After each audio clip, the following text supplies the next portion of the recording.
Links on the top of the live stream chat if you want to call in. All you have to do is click on it. I think it works better with Chrome. Huey Lewis in the News, Power of Love. Great, great song. And remember the movie? Well, I think that song was famous even before it hit that movie. But remember the movie? First one? Name the movie that song is in.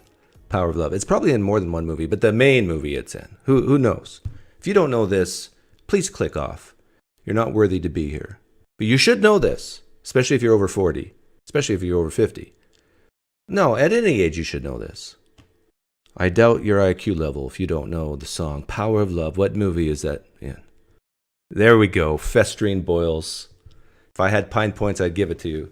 So this is a call-in show. You can call in. I got to somehow throw the line, the fishing line, into the water to reel you in. I prefer to just talk to people I disagree with, because talking to people you agree with, it's fine if you're smoking a cigar, I guess, in the back porch. But if you want to have a dopamine hit, then you want to talk to people you disagree with. By the way, I've been getting into Discord more, and shout out to Converse Contender. He has an interesting Discord on the politics and religion Discord channel. And I've been having some, what I think are good quality conversations, and I should be recording them so I could play some of them back here. But yeah, it doesn't matter if I'm talking to a Calvinist Christian or an atheist or whatever. It's been going really well. I've been enjoying it. I even made one Calvinist Christian cry in a good way. I encouraged him on how to be better with communication, made an analogy to Jesus, and he broke down in tears. And with a non-Calvinist Christian, we had a real good talk. See, I think here's the key, and I'm going to say a swear word, so forgive me if that offends you. But in a way you can't give a shit. Don't give a shit. Don't try to defend your position like it's the last thing you do. And if you don't defend your position, you're going to die. I mean, pretend you're already dead. And then you can actually have productive, good conversations. If you can take that stick, pull it out of your butt, stop trying to defend your team. Who cares about your community? Just stop feeling the need to be loved. But this is tough, especially for young people. If you're an old fart like me, it's much, much easier. It tends to happen naturally. But when you're young, I mean, you just gotta show that you're smart. Gotta show that you're right? Now, please don't misunderstand what I'm saying. I mean, of course you gotta give a shit especially on some things like life and death. And sure, passion is a great thing. Some of my best friends are passionate. And black. And Jewish. I'm the most lovable, nice, good, racist, bigot, and homophobe that you'll ever find on YouTube. So please call in. You'll find me a real treat. Yeah, Floyd, I've noticed that you, whenever I'm on that Discord, I always see you. So what can I do to, I don't want to use the word trigger, but, just start the conversation going, so I'll say things, and then if you disagree on it strongly enough, you might want to call in. Well, a big issue recently is this whole squatter thing, and I've been really encouraged that it seems like no matter if you lean left or lean right, no matter what tribe you're in, it seems like people are in agreement that people go into other people's homes because of some outdated laws, it's not a good thing. So that's really encouraging. That gives hope for the future. I think there's been a couple cases in New York and other places. I was watching the Young Turks the other day, and I was nodding my head in agreement with Jank, is that his name? And what's her name? Someone help me out. Jank and I forget her name. I must say, she's pretty. She's much prettier than Cenk, whatever her name is. But I found myself agreeing. But it reminded me that the whole squatter issue, that seems like there's agreement on both sides of the aisle. I view very similarly to the immigration issue. I view people coming across not at a port of entry as squatters, except instead of in a home in the country. And the goal is if they squat long enough and get free stuff, that they'll eventually, well, I've been here so long, I just got to stay now. Anna Kasparian, thank you. Yeah. Some people say she's becoming conservative. I think if you're married, and the older you get, and if you're married and you have kids, it's just natural to become more conservative. The polling data bears that out. If you don't believe me, just look at 2020 election, 2016 election, 2012 election, who voted for who, and then are they married? Do they have kids? Are they male, female?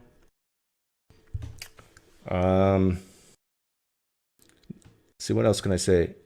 I was in Discord the other day, and we were talking about paying your fair share of taxes. And I made the comment that I think it was in the year 2012.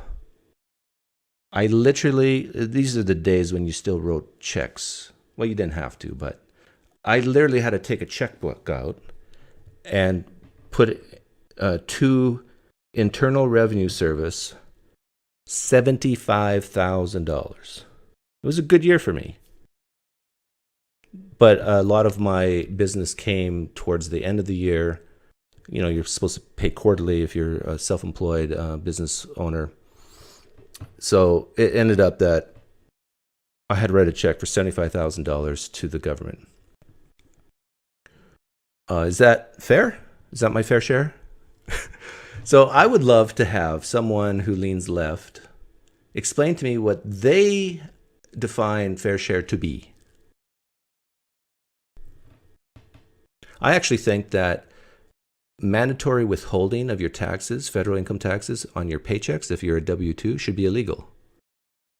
I think all taxpayers, all citizens who work, should be forced to save their own money and at the end of the year, pay tax on it. Actually have to direct deposit from out of their account, write a check, whatever, so they actually see how little or how much they pay. I think that would change people so quickly. So often people don't even realize how much they're paying. But in this Discord, we were talking about taxes, and there's still this conception out there that the rich don't pay their fair share, when in fact the rich pay most of the taxes in this country. It boggles my mind that people don't realize that or understand that. That the top 1% pay half the taxes in this country. The top 10% pay like 3/4. The top 25%, I think the top 25% pay, is it like 97%? Or is it the top 50%? Yeah, maybe it's the top 50%. So half of this country, middle class or higher, they pay 97% of the taxes in this country. If you're middle class or lower, you basically don't pay anything. You're not paying your fair share. You still drive on the roads and take the privileges of this country as far as protection and the military and maybe food stamps, education, whatever the federal government might provide for you. If you're middle class and lower and you're not paying taxes, you're not paying your fair share. You're a freeloader.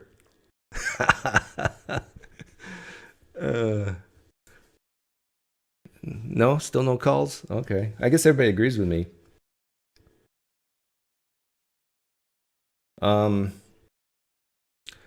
One thing that I've been doing lately is encouraging people to vote for Biden. It's very hard for someone on the left to encourage a conservative to vote for Trump. It reminds me of me telling Christians, stay a Christian. But it's very hard for a Christian to tell an atheist, stay an atheist. And they have something in common. People on the left and the Christians have something in common. Fear. They're so fearful of what God could do to them if they don't submit to him. Likewise, people on the left are so fearful of what Trump could do to them if he gets in power.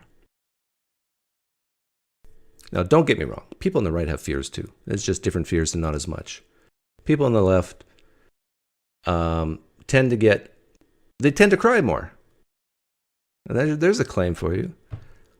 I think close to 60% of the people on the left are female. Females cry more than males. Fact, science, follow the science. Yeah. And these are not usually good tears.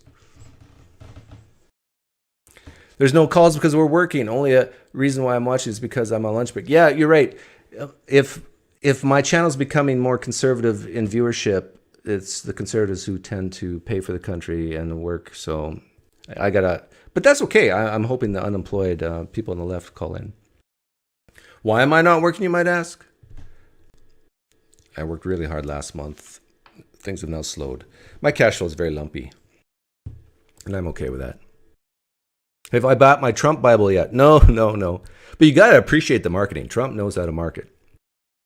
The thing is, if you lean left and that bothers you, like, shame on you. You're against capitalism?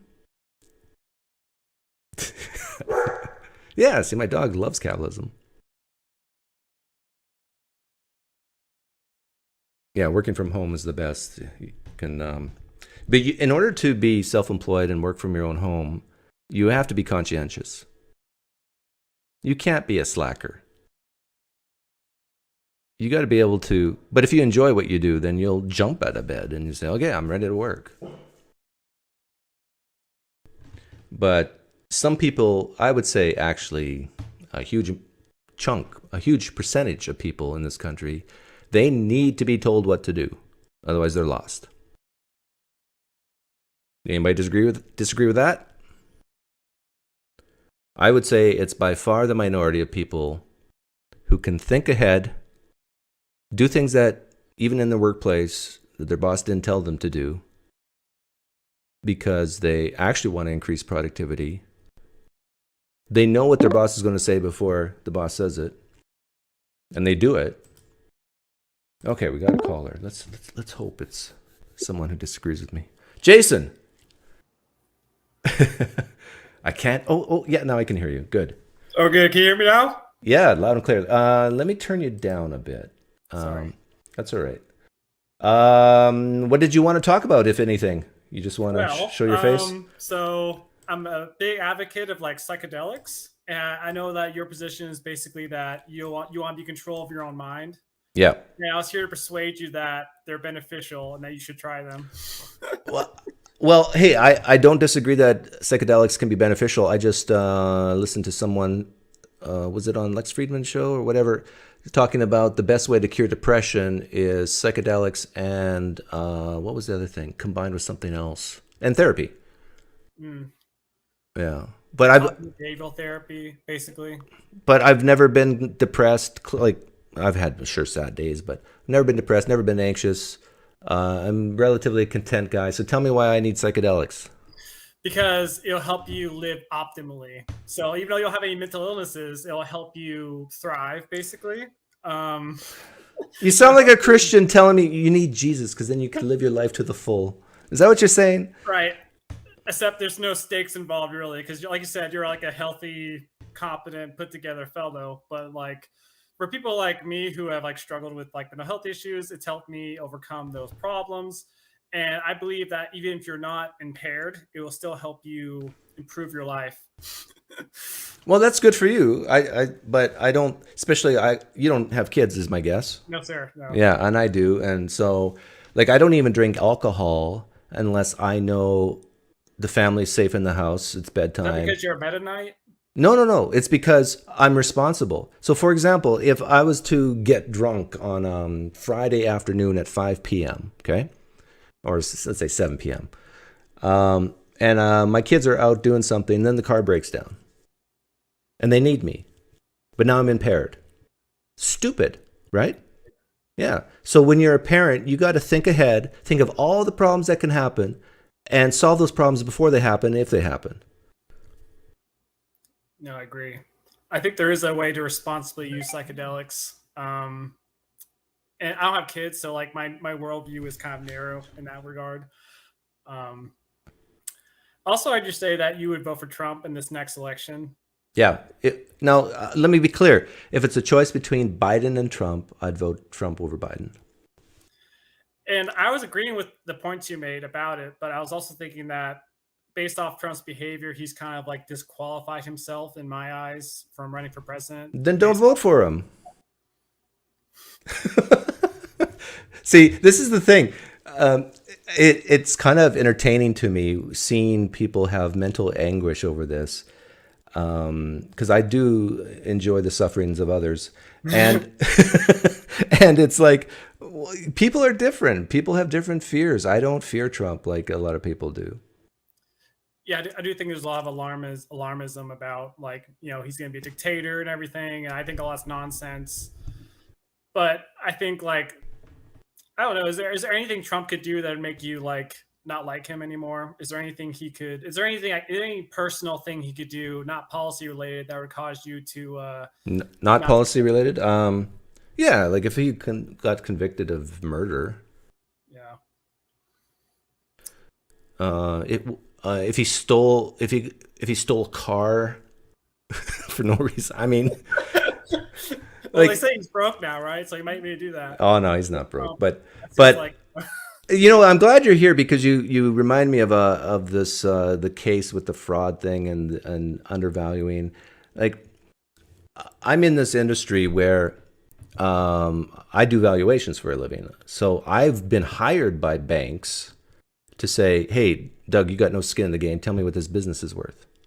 Tell me what this upstart's worth. Tell me whatever is worth. And then, and so I do. And the banks will either, they have their internal valuations. Then they hire guys like me to value. And then the person who's wants their assets valued will also do their own valuation. And there's this idea in people's heads that there's a true value of something, when technically the fair market value is the price that a reasonable hypothetical buyer might pay, right? And some people are willing to overpay. Some people are, if you want a good deal, they'll underpay. But there is, like, valuations are both art and science. It's like discounting future cash flow. But there's so many assumptions that if, like, the main thing, and I've read into this quite a bit, the main thing that Trump was accused of is when it comes to getting financing, he would increase the value, like what he says. And then when it comes to taxes, he decreases the value. But most stupid people don't realize that I think it's a crime that he's done that, right? Yeah. No, that's not a crime. Yeah, but they say it is yes, a crime. Yeah, they say it's a crime. But here's the thing. Even if you say it's unethical or whatever, it's the tax assessor who determines the value, ultimately determines the value for taxes. It's the government who does this. So unless the government is absolutely stupid, says, yes, sir, whatever you say, Trump, we'll go with. Okay, which I don't think happens, especially not in New York. They're that naive, right? If they just like take it at face value, then I suppose they're responsible for that. Right, it's their responsibility, not Trump's. So, but what I'm getting at is, you can take a startup or a real estate development and make assumptions of what it's worth based on certain things, like cash flow in the future. I'm going to develop this property. It's going to be a hotel. It's going to bring in this amount of cash. You can have optimistic scenarios, median scenarios, pessimistic scenarios based on historical values. And all three of them could be reasonable based on those assumptions, right? If X, then Y. So, of course, if you are an owner and you're going to a bank and you need financing, you want a high value because then you have more collateral to finance against. So you will present the best case scenario, right? And the thing is, that best case scenario could be true. It could come to fruition. Now, if you want to, and now when it comes to taxes and the county assessor says to you, well, what's this worth? Well, in my opinion, this is worth this. But you're going to use the worst case assumptions, right? It's in your interest. But that also could be true. Nobody can see the future.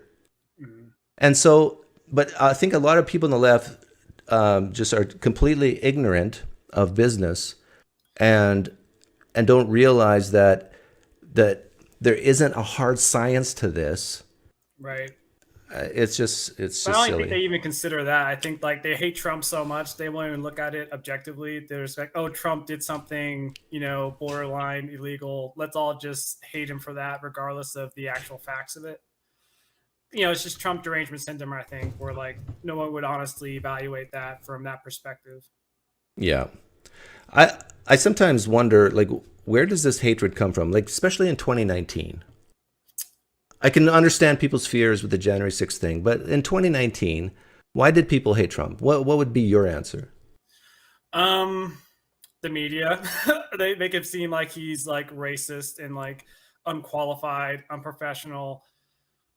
Um, I don't think it's a fair criticism. I don't think he deserves so much hate. And oftentimes, like when you attack him for bullshit or like things that are trivial, it takes away from the actual criticism that you could levy at him.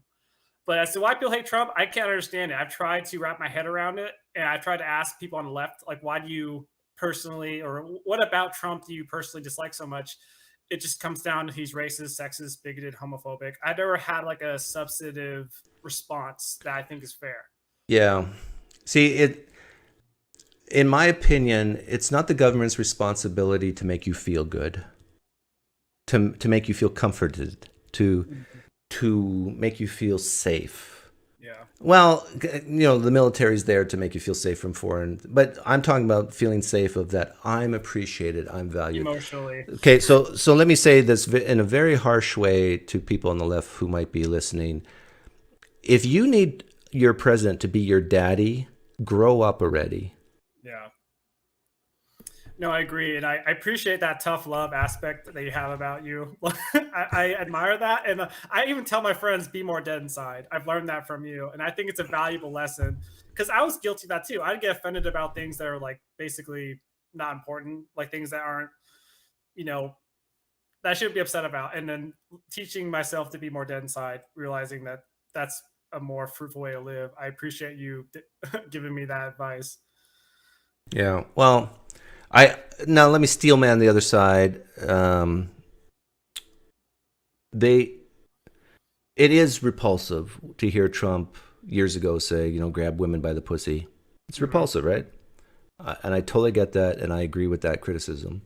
I do also get that Trump has done some really shady stuff with the January 6th stuff, and I get that. I totally get that. Like, especially, him on audio saying to the governor of Georgia, can you find me like 10,000 more votes? Yeah, that's pretty damning. And the fake electors, like, people think it's a slam dunk, and I don't think it is. But yeah, I still admit that this is not ethical. He should have just walked away and whatever. Right. But legally, yeah, I'm not sure if it's a slam dunk, but ethically, to me, it's a slam dunk. Like, it's shady. But that's subjective as well. Right. But yeah, I agree with the left on that, and that's fine. And I've made my position very clear that I'm willing to compromise that lack of ethic for bigger issues. But I will say this, and this is one of the points I made in a Discord yesterday, that people totally overestimate the power of the presidency on their own personal lives. Right. And TomRabbittt gave a great thought experiment. So imagine the election happens, and you have a veil of ignorance of who won. Okay, so you didn't watch the news. You end up going a whole year without talking to anybody or finding out who won the election. Okay, how would you know? You wouldn't know. Well, no, there could be some things. Like, let's say you looked at your paycheck and, it went down. I mean, the taxes went down. Maybe Trump won. Oh, they went up. That's well, what I maybe would assume, a conservative one. Yeah, so let's say you're a multimillionaire and you notice that there's less taxes in your paycheck. Right. Yeah, maybe Trump did win. So you could look for clues like that. Or let's say you go to your school and you see a notice that says, from this day forward, there'll be no drag queens here. Oh, maybe Trump won, not Biden. So you can look for clues like that. I would think a liberal one. But it's it makes the point that people totally overestimate the power of the presidency in their own personal life. Now, as a country as a whole, yeah, you definitely, the presidency makes an impact, especially with, the big ticket items like taxes, immigration. My fear is that I don't want to be accused of being apathetic and not caring. So I try to educate myself on things. I realize it has almost Jason, you do not say what you just said again. I don't want to be accused of being unapathetic, and you don't want to be accused of being apathetic. Yeah. So you care what other people think about you. I do. That's probably a problem. I shouldn't care so much. Jason, okay, I need you to hang up from this call and go take some more psychedelics. Until that feeling of that need to be loved by others goes away. Sure. No, you can stay at least until someone else calls. But yeah, what were we talking about? I was steelmanning the left. People overestimate how much an election has in their personal lives with the president. Yeah, definitely. I can honestly say if Biden wins, it's not going to negatively affect my life. In fact, it might even get better. When Biden won the first time, I had a really good year and I think it's because of Biden, because I work with a lot of rich people who are scared that their taxes will go up, especially things like estate taxes. And so they immediately started moving assets into trusts. They increased their gifting because of the fear of Biden, whether it's just... As well?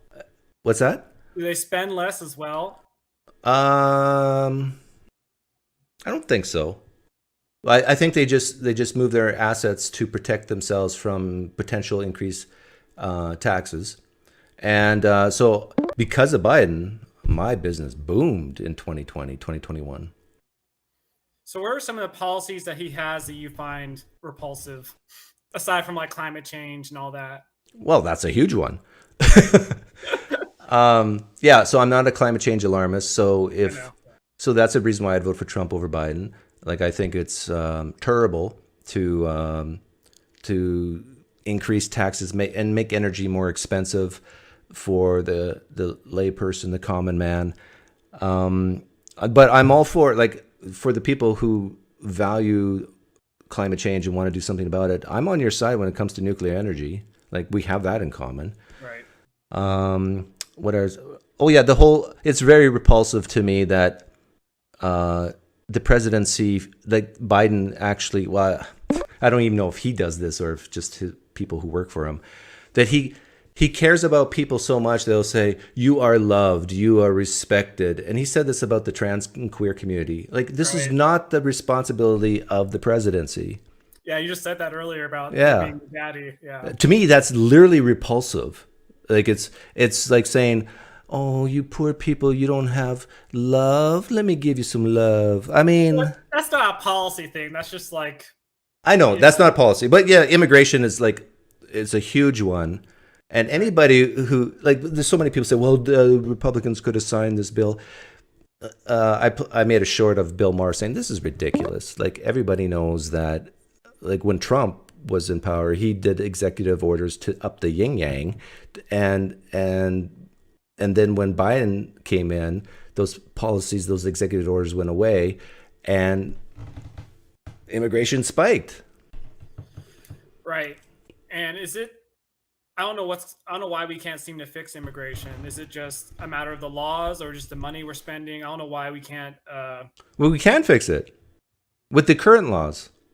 Just enforce them. Just not enforcing them, yeah. Yeah, and you got to have tough love. Basically, only let people in through the port of entry in an orderly way.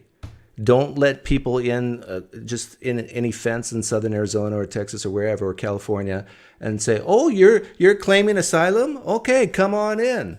70 to 90% of all asylum seekers are not persecuted, or, the courts have found this. And so, no, you got to go through a port of entry. It's illegal to even claim asylum or come across and claim asylum. You got to do it through a port of entry. So enforce those laws. And if you have to, put razor wire in there, put border guards in there, and you have to be able to have such tough love that if there's people dying on the Mexican side, you have to be able to let them die.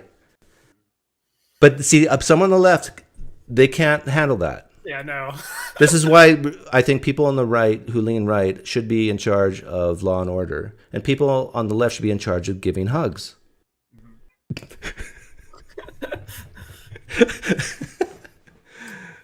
Like, I know it sounds harsh, but the United States can't save everybody. So, and no one has the right to be in the United States as a citizen or permanent resident. You don't have that right.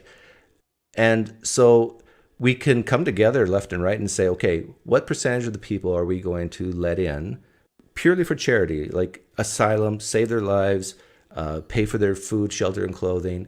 And then what percentage are we going to allow people come in who have high skills? Yeah, I think we should discriminate. Entrepreneurial spirit. Like, one of my favorite questions to ask people on the left is you got two people, who are you going to let in? You know, one person's brain surgeon. Yeah, the brain surgeon, the entrepreneur, the businessman with millions of dollars in his bank account already, who has a history of starting businesses and creating jobs, or the person who has 5 kids, has no skills other than maybe pulling an apple off a tree, and who has health problems. Maybe he's stolen something in his country before. Like, if you feel sorry for people, then you're going to say, oh, let the poor person in. I mean, because they could be productive members of society if you just give them a chance. But it's like, you're only generous if you're giving your own money. If you're giving the government's money, you're not generous. I think that's a false kindness, because you're not actually ponying up any dough yourself. You're relying on other people to pay for it. So I don't think it's actual charity. Well, that's the thing. Yeah, like the people who tend to suffer from this extreme feel sorry forism tend to be the people who don't pay taxes. Right. So they got no skin in the game, which is 50% of the United States. Federal income tax I'm talking about. But anyhow, some other people wanted to call in, so maybe sir, I'll let you go. Thanks, sir. Yeah, and when I turn 65 or 70 or maybe 75, call back, and I think I might be more willing to take psychedelics with you. Well, if you ever want to, let me know. What state are you in? Oklahoma. Geeman? No, Oklahoma City. Oh, Oklahoma City. You're a city boy. Yes, sir. Okay. Well, I forgive you. See ya. Thanks, sir. I bet you some people from Oklahoma are shocked I know where Geeman is. That is in Oklahoma. Maybe I'm wrong. No, I'm quite sure that's in Oklahoma. Geeman. Yeah, I was right. I've been through Geeman. In fact, the cheapest gasoline in the United States tends to be in Geeman, Oklahoma. How do I know? Because I've traveled this country from north to south on the back roads. The new Scottish hate crime laws, which seemingly compel affirmation of trans identities. Yes, that is ridiculous. I read about that this morning, Bacon Sarney.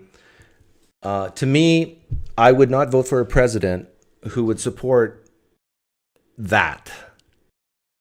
I should have the right to make people cry because I disagree with them. Free speech is about making people cry. I say that in jest, but there's truth behind it. Like, who cares about free speech if everybody's just saying what everybody agrees with and loves? And I mean, oh yeah, that's great. I mean, what value does free speech is purposely meant to, when people have a disagreement, that they can give their arguments, that they can say things that even the majority of people hate to hear because they could be right. So if it ever becomes hate speech and that I call a trans person purposely the wrong pronoun that they prefer, that's bad.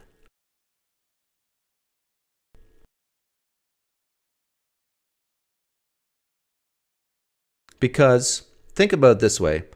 What if a Christian demands that they be referred to as a child of Christ? and you're a hard atheist like me, and just, this is ridiculous. There is no Christ. There's Jesus the man, but there was no God. You want me to call you a child of Christ? The only reason why I would call you a child of Christ is to protect your feelings. But really, if we wanted to figure out the truth of the matter, now let's look into the arguments for Christianity. Now, if you're a trans person, you want to be called he, and I view you as a she, what's the reason why I would do it? Just to save your feelings. But feelings matter, Doug. Well, sure they matter, but not that much.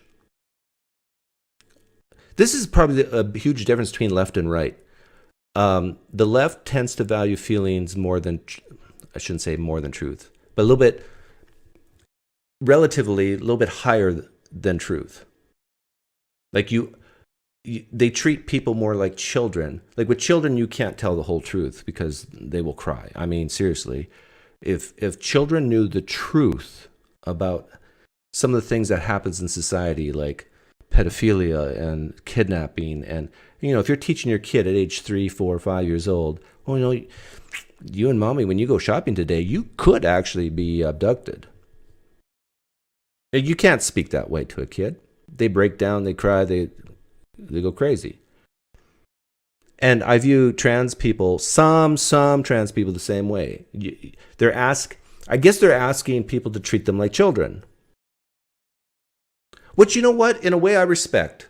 If a trans person came up to me and said, look, I am needy. I am a mental mess. I'm an emotional wreck. Please do this for me. Otherwise, I might have a nervous breakdown and kill myself. If they came out and said that every time they asked for their preferred pronouns, I'd say, okay, I respect that. You're admitting to me that you're sick and very fragile. You're admitting your weakness and you're asking a favor. That's a completely different thing. But when you start demanding pronouns, no, then that's the worst thing you can do. Because trans people, you're not that important. You're no more important than me or anybody else. Trans people, you are not that important. You put your high heels on 1 foot at a time like I do.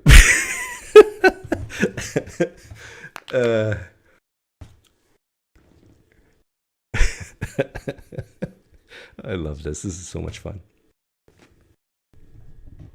I bet you there's going to be at least one trans person who's going to hear this and say, right on, PineCreek. Way to tell the trans people that they're not everything.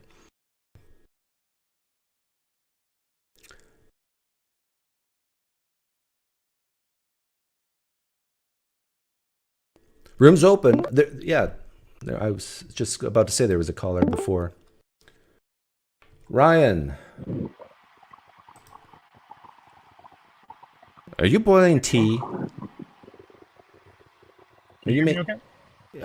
Not really. It's very staticky, but I can hear you. Okay. I don't have a better connection, but I'll just ask a question really quick and then take my answer off the air. Long-time listener, first-time caller. Welcome to the Rush Limbaugh Show. I would say that a lot of times the way that you're characterizing those of us on the left, like we like to treat people like they're children and whatnot, probably isn't right. At least that's the way that I see it.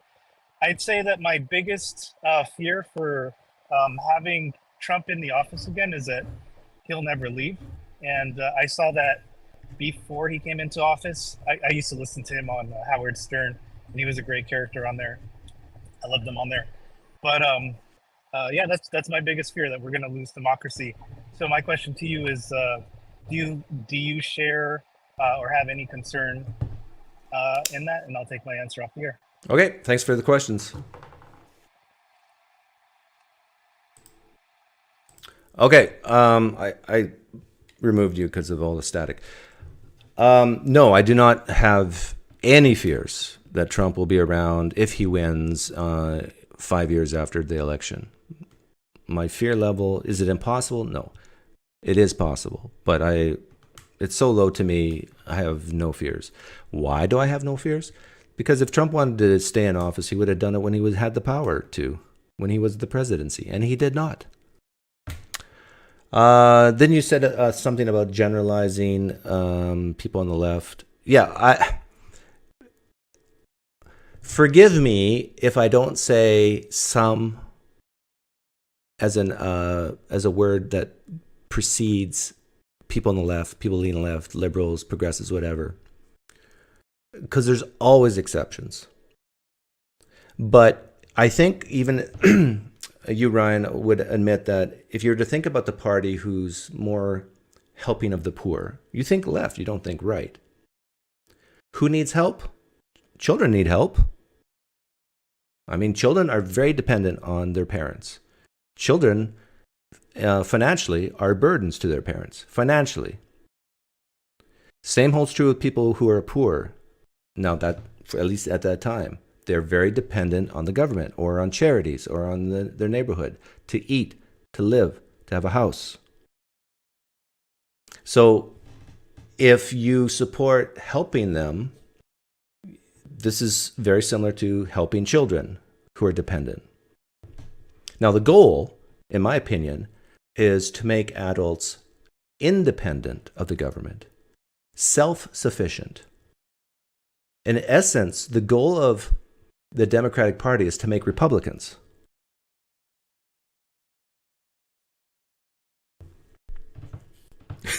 Because think about it. Are you more likely to lean right or lean left? Are you more likely to be a Republican or a Democrat if you're making $500,000 a year? You don't need public schools. Now, of course, you could still be a Democrat, and there's a lot of Democrats like that. But I'm just asking you, on average, you can look at polling data. If you make over $100,000 a year, it's about 60-40 Republican.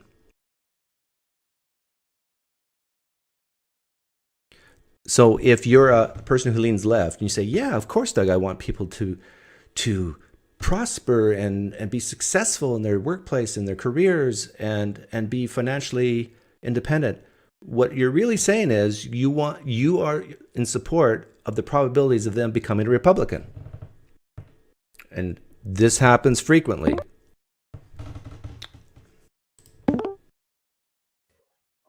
Magnus, I've talked to you before.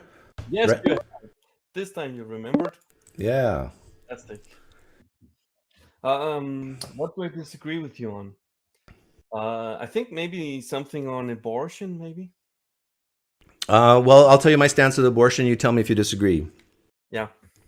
I say abortion's bad. Yes. I say that when you abort, you're killing a human. Yes.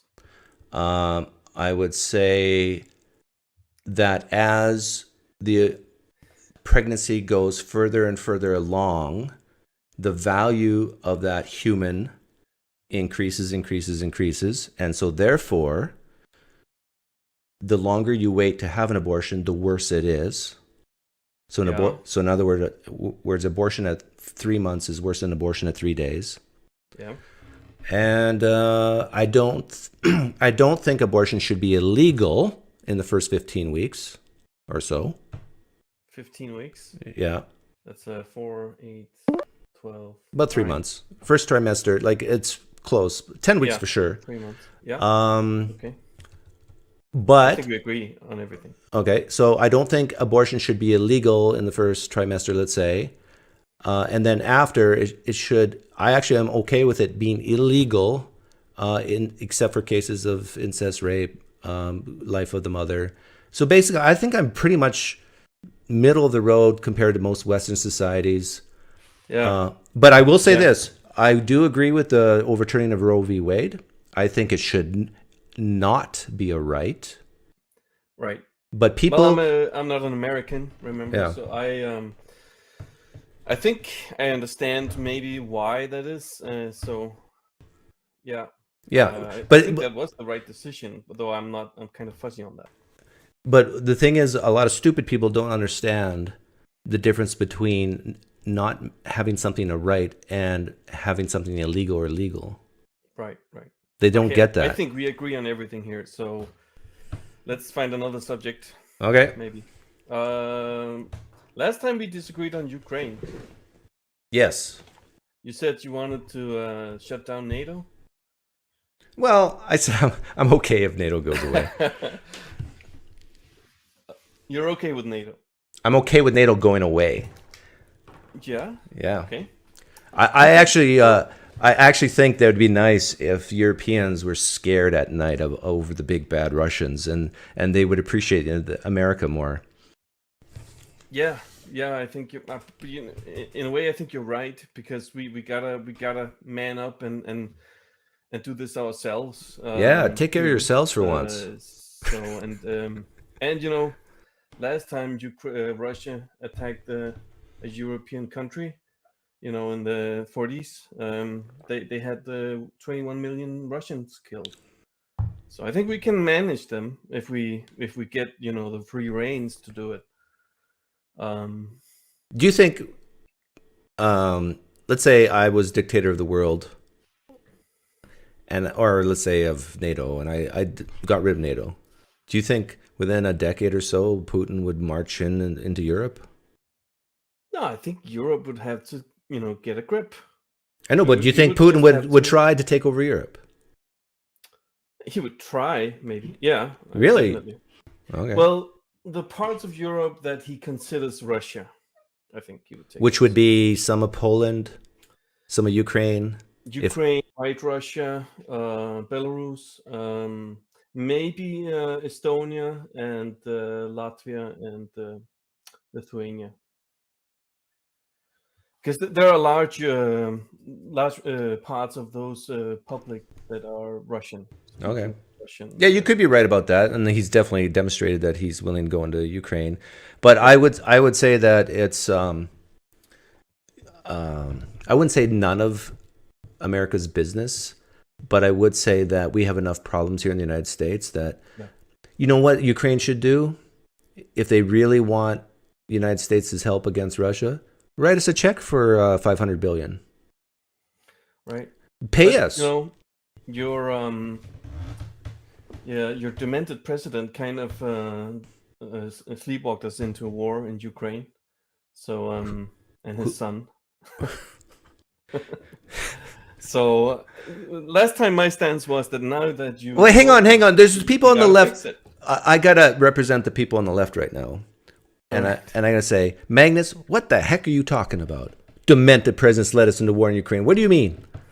I mean, even when he speaks, when he doesn't slur all the time, the things he's saying are usually demented.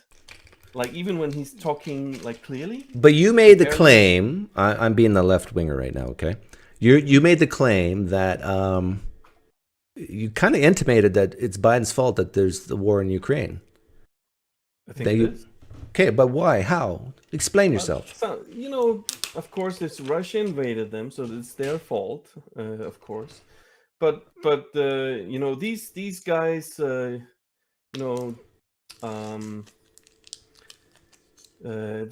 been dangling the welcome NATO thing in front of Ukraine for the last 20 years. Yeah. And every time Russia has said, please don't, we really think this is a bad idea. And we all heard it. I mean, it's been expressed in public several times that Russia really doesn't like the fact, to have Ukraine in NATO. And they went ahead with it. And they have some strategic interests in the area. They have the only access to the middle, to the sea through Sevastopol and all that stuff. So from a strategic point of view, they kind of had a point. And from a historical point of view, these areas that they've taken now are historically, they are Russian speaking. They were not part of Ukraine even before the Soviet Union existed. Okay, so let me again. I'm a leaning person right now. I'm hearing you say, what country are you from? Denmark. Right, Denmark. What? Origins of everything American. Everything that's good in America comes from here. Well, but Denmark's problem is there's just too many white people. Yeah, not anymore. Not anymore. Oh, you've diversified. Okay, but what I'm hearing you say is the reason why there's this mess in Ukraine right now is because Biden somehow made Putin scared by threatening Ukraine to enter NATO. Yes. Just like he did with Georgia. Okay. Oh, that was Bush, by the way. That was George Bush. Yeah. But as far as the American presidents go, George Bush and Joe Biden, they're basically the same, I think. If Trump would have been president instead of Biden, do you think the Ukraine war would be happening right now? Yeah, I think he tried to stop it. He legitimately tried to see if we could get out of this in peace with Russia. Did you hear my question? And all the media, they just attacked him for meeting with Putin and for trying to set up like... Yeah, but did you hear my question? If Trump would have won the presidency, and some say he did. Sorry, this is so much fun. Do you think the Ukraine war would be happening right now if Trump were president? No, I don't think so. Okay. I tend to agree with you, but nobody has a crystal ball and can see the future. So by Biden being elected, you're saying so many Ukrainians got killed. And Russians. I think Russia might have continued their misadventures in Donetsk and Luhansk and all those regions down there. But I think I don't think that Trump would defend them. He wouldn't have. I don't think so. I just don't think he's not the kind of person who thinks that Ukraine. But he would. Protected. But he would protect and send money to Israel. Trump. Yeah, but Israel is different from Ukraine. But Israel needs less help than Ukraine, and yet Trump would, I think, help Israel. See, this is where I think I'm more. Actually, I don't think so. I think if without U.S. help, eventually Israel will not make it. Okay, well, you could be right there, but I think I'm the most consistent conservative because I say don't give money to Ukraine or Israel. Okay. Yeah, I mean, you might be right about that. Do you think that's the most consistent conservative? Well, position? Because I think most conservatives would disagree with that. Yeah, I'm saying I'm right and they're wrong. It's a values thing. Like I think that for me, if I'm going to be consistent and say Ukraine, we shouldn't be supporting Ukraine, I should be consistent and say we shouldn't be supporting Israel. That's their own business. Yeah. But I'm just gonna be, provocative. I'm gonna say to you, like from a moral standpoint now, you broke it in Ukraine. Now you gotta pay for it, right? Yeah. See, now that's a good point. What responsibility do we have as a nation for the mistakes we make? And yeah, I agree. But it gets really complicated really fast because and then how many years do you go back? Like a lot of people use this argument for the immigration issue. Like we've screwed up a lot of countries in South America over the last few decades. And so now their countries are screwed up. And so now they want to come into the United States and we have an obligation to let them in because we screwed their countries up so badly. So we have to, yeah. And there's some truth to that. I don't deny that. But at least I'm saying we still got to know that they're not criminals. We still got to know they're not sick and whatever. Like there still has to be an orderly method of letting them in. And we just don't let in everybody. Yeah, I don't think, to be honest with you, I think Ukrainians, they don't really want to be here in Denmark either. Like we have tons of them now here. And all over Europe, we have now Ukrainian and Syrian refugees still from your other little misadventure there when Obama wanted to get out of Iraq and all the weapons went into Syria. And then we had like a complete blow up situation going on there. And now we have lots of refugees here because of that. Yeah. Force for good in the world. Oof. Well, I mean, the United States has screwed up so badly in so many different areas of the world. This is why I partly have the position I have. Like, Yes, and I would tend to agree. And I think getting out of probably, this thing in Ukraine has to end at some point, right? So the best thing would just be that if a proper settlement could be where both parties get something, and I think actually Trump could do that. Maybe he could perhaps find that's a good negotiation where hypothetical both- question that you just it popped in my head because of what you said. Like, for someone who leans left, if it were true that if Trump won, it would save 500,000 Ukrainians' lives over the next 10 years because Trump won, would you vote for him? I mean, that's like, you can be still scared he's going to be dictator. You can still be scared or say that he's unethical and he doesn't have any respect for the rule of law. But if it were true that because Trump tends to be an isolationist, he tends to not engage in wars like Obama did with but drones. he engaged with North Korea. He engaged. He wasn't like an isolationist, I would say. Yeah, you're right. You're right. I even thought of that when I said it. Like, he's willing to have conversations, but he's less willing, I think, to go in and start. Here's some bombs. Let's. I think he has done it, but yeah. So the question is, when it comes to international affairs, if it were true, Trump actually saves more lives. Mm-hmm. Versus, let's say, Biden, would you vote for Trump to save more lives? Right. But anyhow, nice talking to you again, Magnus. Yeah. Well, we'll talk again. What time is it in Denmark? It's 8:00 at night. Okay. What's the temperature? Time to get some dinner. Let me guess. It's 15 Celsius. Maybe 10, I guess. Let me just see. It's April 2nd in Denmark. Says. Yeah, you're right. Four 4 Celsius?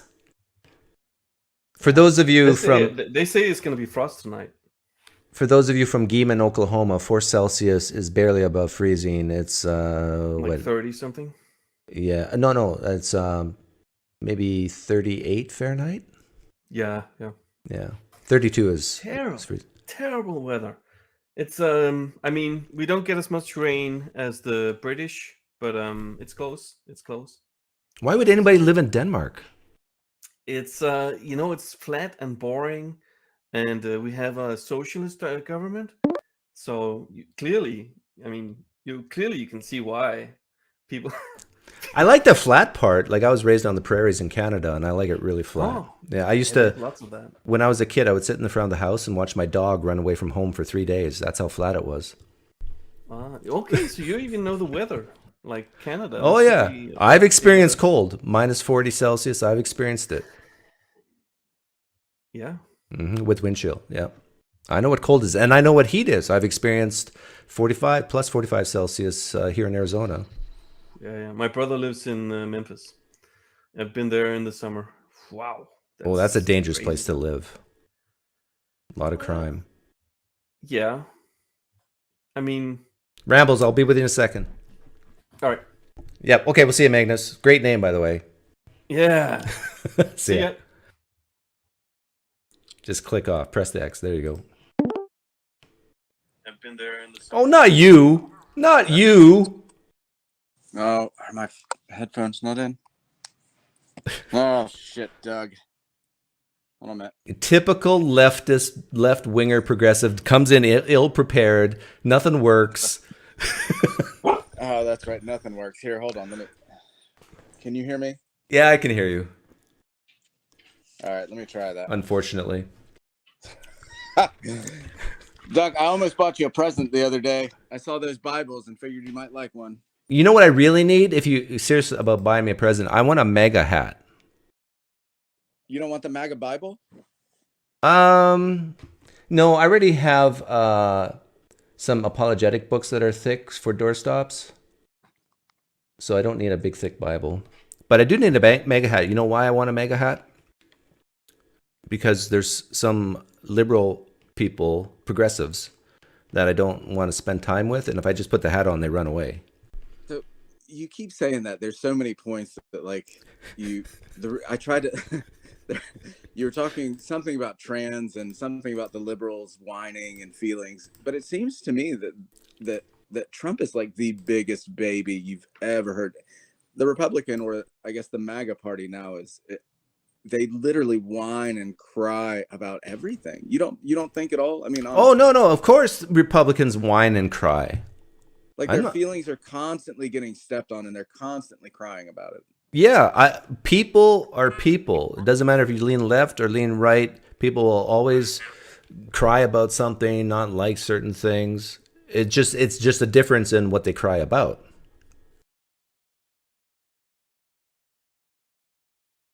Right? You still there? I can't hear you. Well, that's unfortunate. Yeah. Well, thanks for calling in, Sean. I wanted to ask, shifting gears a little bit. I'm going to run a poll.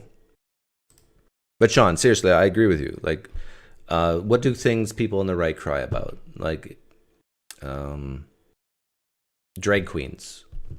Like, to me, it's very simple. If you don't like drag queens, don't let your kid to that school. And then switch schools and then suck the funding from that school away so it dies, if enough people do it. No rambles. Your connection's bad. I want to run a poll, and I want to get very controversial here, but I got to do baby steps to warm you up. So I want to ask, what percentage of people commit insurance fraud? Don't Google it. Do not Google it.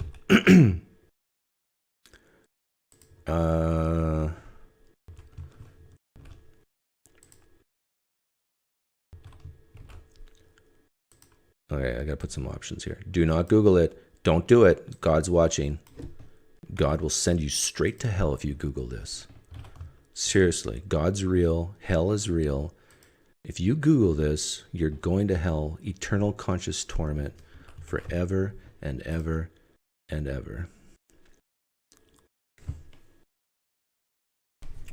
So, what percent of people commit insurance fraud?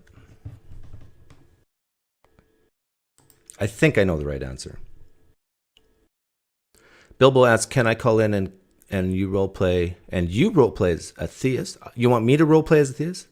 I can do that, but let's do this poll first, and I want to talk about this a little bit. Any type of insurance fraud that includes car insurance, like, pretending to get in accidents, health insurance fraud, all that.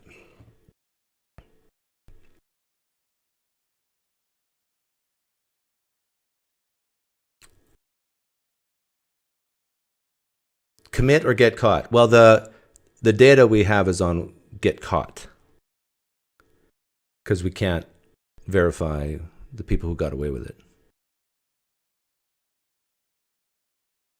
So I guess, yeah, great clarifying question. What percent of people commit insurance fraud and got caught? Yeah, Bilbo, just hang on. I'll let you in. We got lots of time. We're just waiting for Jesus to return, so we got lots of time.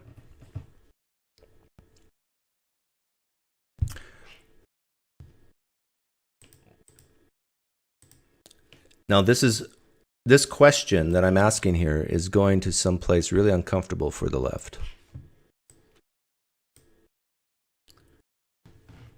Okay, we're at 50 votes already. That's good. So the correct answer is actually, I think, 22%, or the low 20s, depending on which source you look at.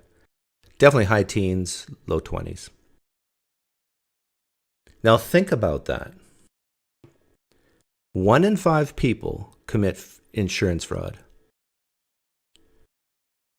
That's huge.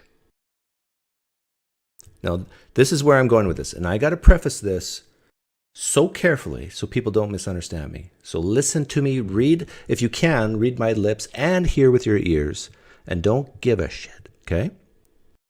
I do not think Trump won the election. Full stop. Now, but I completely understand people who think that Trump did win. And here's why. It has to do with questions like this. If 20% of people can commit insurance fraud, I think it's reasonable to say that 20% of people can commit voter fraud. I think that's reasonable. Now, if, oh boy, I'm going to get in so much trouble for this. But what happened in 2020 was unique. And that for not the first time in history, but because of COVID, there was a huge bump in the amount of absentee voting, which makes voter fraud easier. Now, you can disagree with that, but in my opinion, it makes it easier.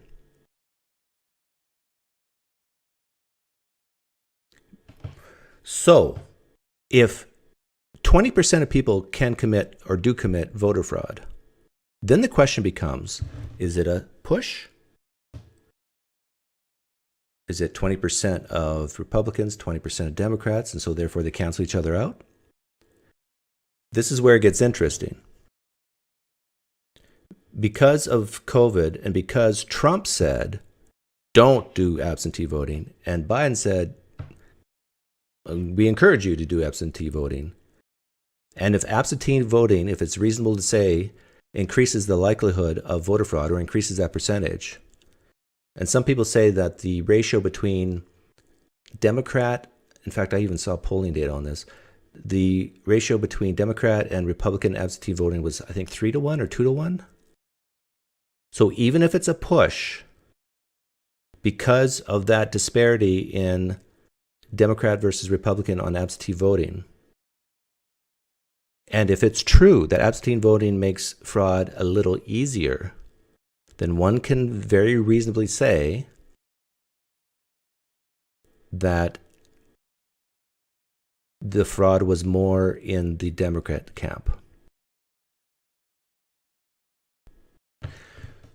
I would love, in fact, I'm begging someone on the left to come in and tell me where they disagree with my reasoning.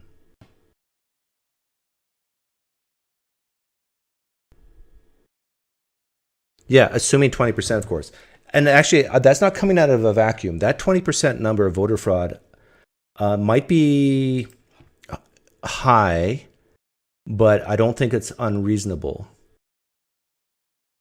Where did I see that? Some organization actually asked people in a covert way certain questions, and their answers were basically admitting they committed voter fraud without them actually realizing it. Who was it? Let's see if I can find that.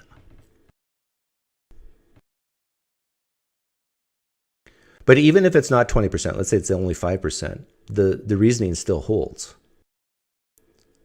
Because I think it's a fact that Democrats outnumbered Republicans in absentee voting in 2020, like by far. It was at least 2-1. So then the question is, do you agree that absentee voting makes fraud easier, harder, or no difference? If you're leaning left and you don't like what I'm saying right now, you're committed to saying makes no difference. But if you think it's reasonable that not actually showing up and mailing things in, it is kind of easier to commit fraud then. If you agree with that, which I think is very reasonable, then you got some interesting things to think about. And by the way, I don't think I've ever heard anybody say what I'm saying right now. But I'm sure somebody has. Yeah, I'm quite sure somebody has.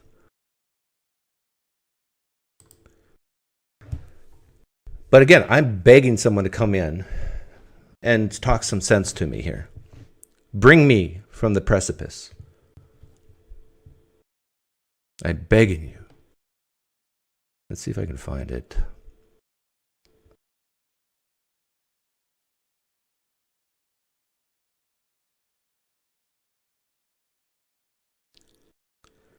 The reason why I brought up insurance fraud here is to show what people are capable of.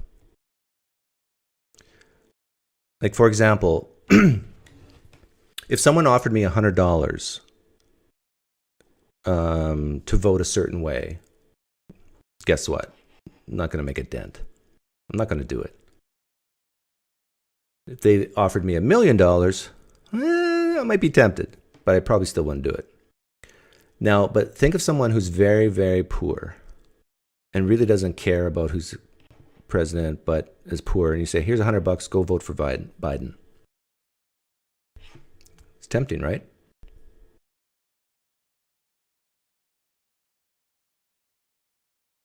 $10 million, yeah, Seth, I'm sold. I'm trying to find.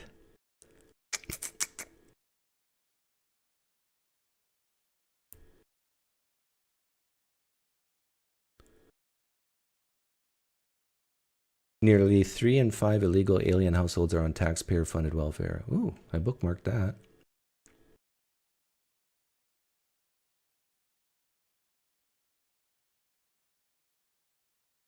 I don't see it.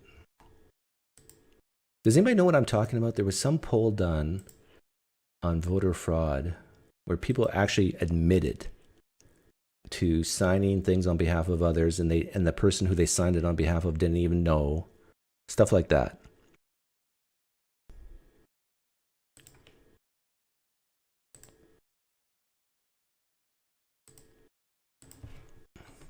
I'm sure it was some far right-wing polling agency. So let's check Rasmussen. Not to be trusted, right?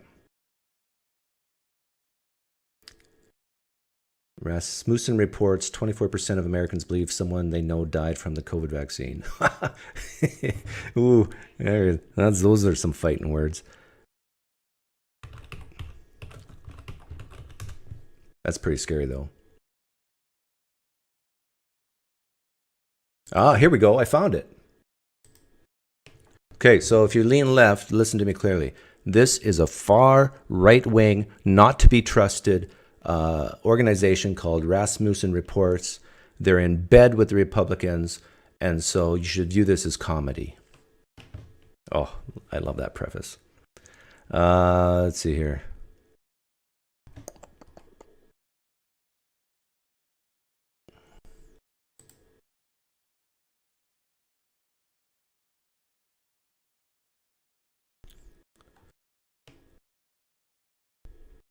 So they ask, how would you rate the job performance of Joe Biden? Who did you vote for? Did you vote absentee voting or mail-in ballots? 2020 election. Okay, well, those are the questions. Where's the results? More than 20% of voters who used mail-in ballots in 2020 admit they participated in at least one form of election fraud. A new national telephone and online survey by Rasmussen reports, let me bring this up. Before people chastise me for this, I'm giving you what you want, that this is propaganda. Let's read propaganda together, shall we?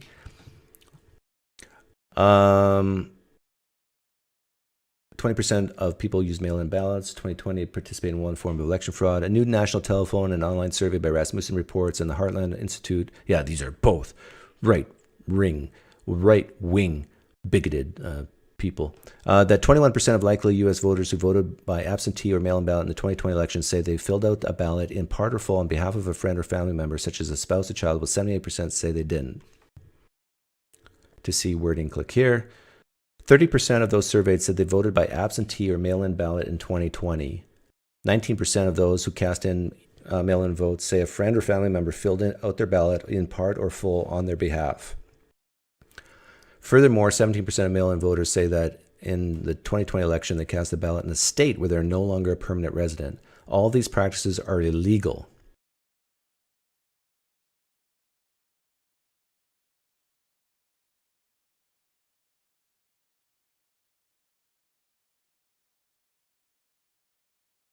More Biden voters than Trump voters say they voted absentee or mail-in ballot, 36 to 23.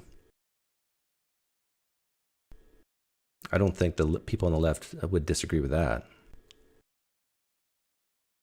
Among those who cast mail-in ballots in 2020, nearly equal percentages of Democrats, Republicans, and unaffiliated voters admitted to fraudulent activities. Okay, so people on the left are going to love this. Well, the Republicans are just as bad as the Democrats when it comes to fraud. True. But here's the catch. The absentee voting was 2-1.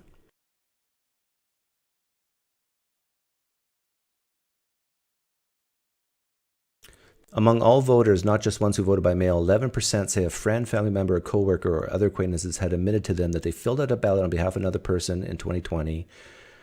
10% have a relative or acquaintance who admitted to you that they cast in a mail-in ballot.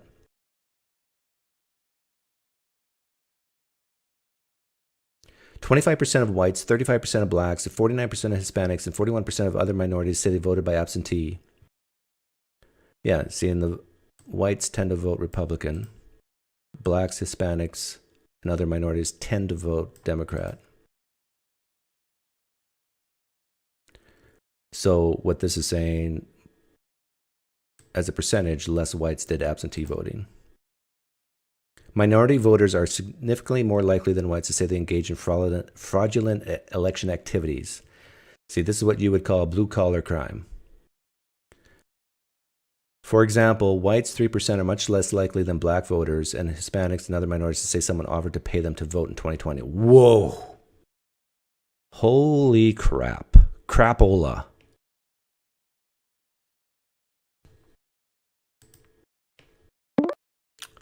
Whew. Save me, John. Hey, Doug, I turned my camera off just so I'd have better audio. Okay, what do you want to ask me or say to me, John? No, I want to disagree with you. Okay. I believe you're going to vote for Mr. Trump, yeah? Yeah. If it's between Trump and Biden. I'm still not convinced it will be. Trump might be in jail by then, and Biden might be pushed out or dead by then. But we'll see. I don't think so. Okay. But here's why I say you shouldn't vote for Trump, right? Okay, go ahead. Because you will be promoting the religious side of America. The fanatical right-wing extremists will possibly make it a lot worse for America. Okay, so you're saying, Doug, please don't vote for Trump because you'll be promoting the radical right, the Christian, crazy wacko Christians, mega type people, right? Have I repeated to you, back to you what you've said? Okay. Now, what if someone were to say this, John? Don't vote for Biden because then you'll be supporting those wacko, leftist, critical race theorist whack jobs who think men are girls and women and women are boys, men, and want men running against women in sports and men going into jails and raping women. Like, don't vote for Biden because then you'll end up supporting that. You see how that can work both ways? Yeah, but I think if you look at Biden, I don't think Biden is promoting any of that stuff. He's quite a level-headed character, I think. Okay, he might be the most charismatic guy in the world, but I think he will keep America in the straight and narrow a little bit better than I'm very, very cautious of Trump. I think he's fine. Extremely dangerous. But you're not living in America, so you're not going to be voting anyhow, right? So it doesn't really. No, I'm not. But it's America. America is, to me, is like a great leveler. Like, I was actually watching a video last night. The three most powerful countries in the world, military-wise, is Russia, China, and America. So you got the order wrong. It's United States first, China second, and Russia third. No, Russia second, China third. I think that's a bit wishful. I reckon China is probably number one. We're just scared to say it. Oh, come on. They got a lot of people, but nowadays it's not about people, it's about technology. Yeah, but I think the state of Arizona for now. The state of Arizona alone could take over Europe.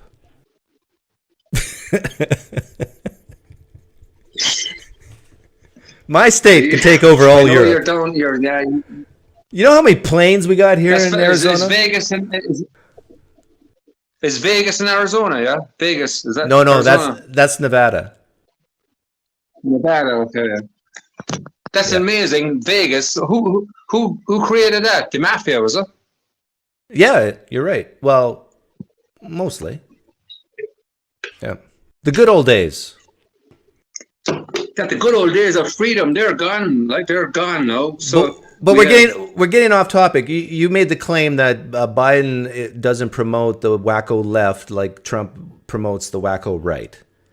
And are you sure about that? Well, just looking at his character and where he's come from.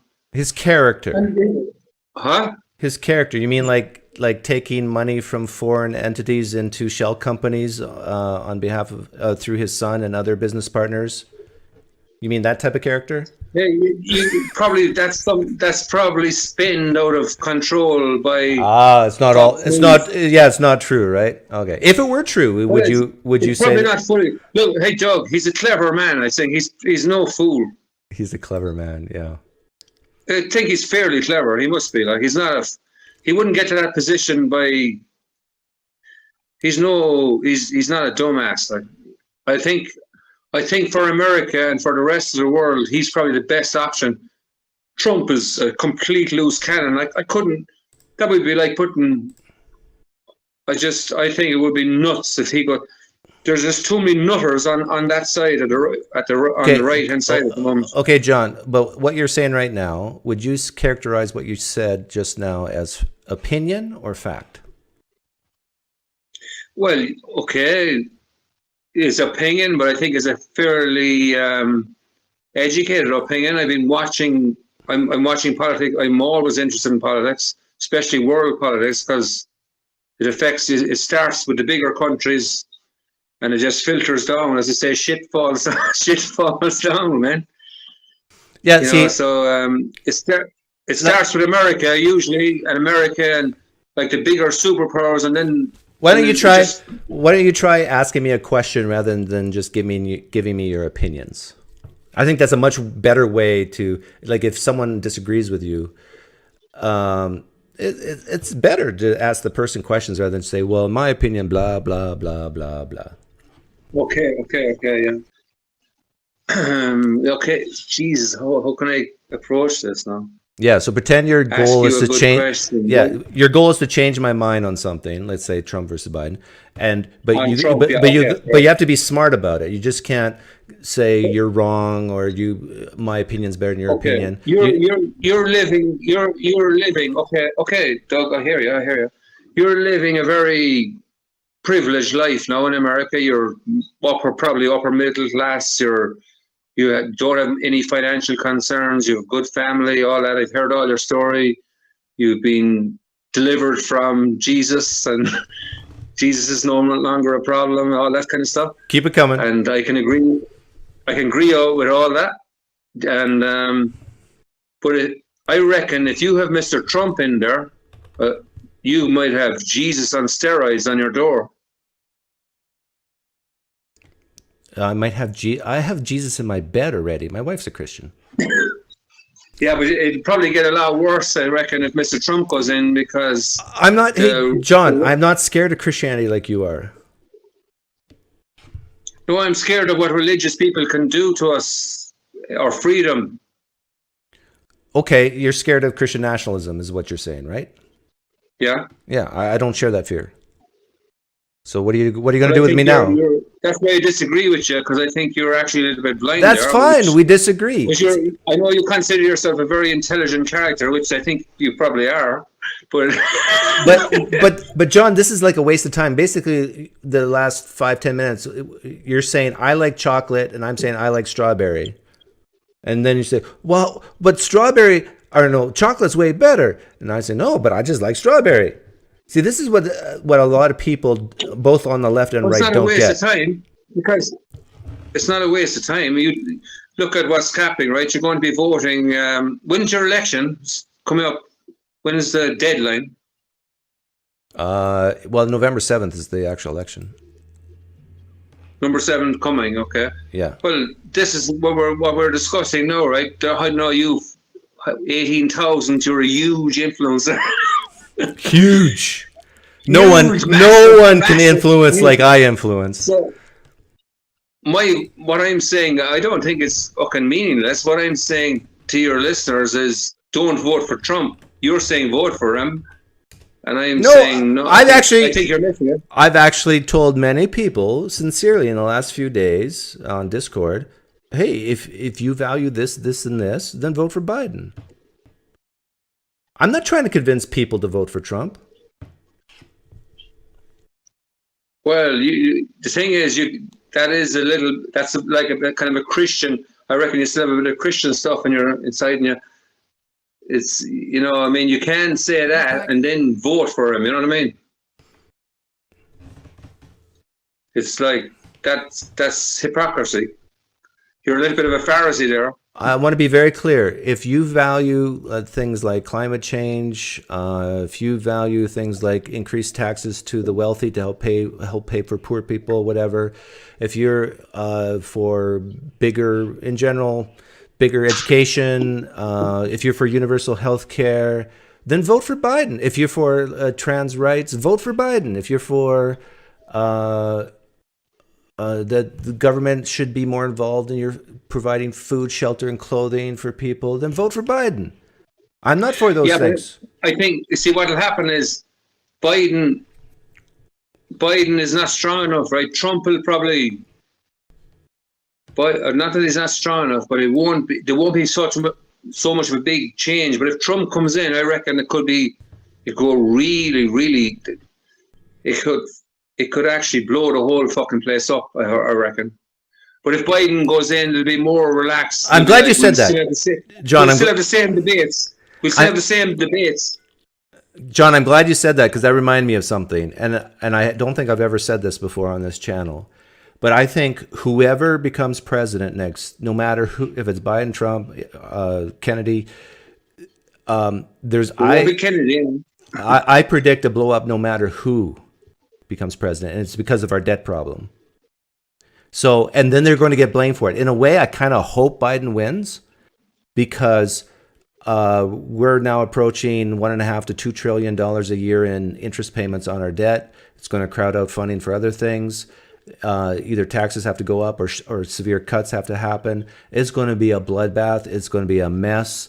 And if Trump wins, he's going to be blamed for it, even though, I mean, this goes back to the Federal Reserve, to 2008. It goes back a long ways.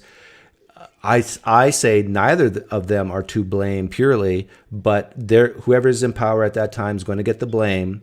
And yeah, in a way, we're talking about two different things. You're talking about like the financial side, but I'm actually talking about the military side as well. The kind of the Russian issue, like the Russians. Do you know that in the Scandinavian countries now, they always remain. I don't care about Denmark. They've joined NATO. Those countries have joined NATO, right? Because they're expecting a Russian attack. Putin is starting to flex his muscles, right? But if Trump goes in, Trump is not going to back down. I would go and think, and we might be obliterated faster than we think. But I think if Biden goes in, it would probably last a bit longer. Okay, so you're scared of nuclear war, sort of thing. Yeah, I think that's the biggest thing the humanity has to be scared of right now. I'm not scared at all of nuclear war. Well, it's not that I'm scared. No, I'm not scared of it, Doug, right? But no, not really. Because I know now, since Jesus left my soul, I don't give a fuck about death. But I understand that as humanity, just like I have family coming after me, you know what I mean? And hang on, whoa! You got family coming after you? Yeah. Oh, that's why you're so passionate about this. You gotta stick up your butt against Christianity. Are they Christians coming after you? No, family, like people that I'm concerned about. My children. Just coming behind into the next. It's totally innocent of what's going on. You know what I mean? Oh, that's what you mean. Okay. Okay, but John, I'm going to be honest with you. I'm getting a little bored of this conversation because it's mostly just you ranting. And nobody likes a ranter. Yeah, okay, that's fine if you want to go. Huh? But I want you to not leave this channel. I want you to click off, and I'm going to play something because you made a claim earlier that Biden doesn't promote like the wacko left like Trump promotes the wacko right. So I'm going to show you something, and to show you why I disagree with that. Okay, so click off, and then you'll see it in real time. That's probably just some Fox News, whatever. No, propaganda. No, I've looked a long time now at American politics. I can see there's an awful lot of bullshit going on between Trump and Biden. John, But as far as I'm concerned, you're ranting. Nobody cares what you think about Fox News. So click off, and then watch what you just don't like the truth. You can't handle the truth. click off, and I'm going to play. Remember that famous thing? Hey, remember the famous thing of Jack Nicholson? You can't handle the truth, man.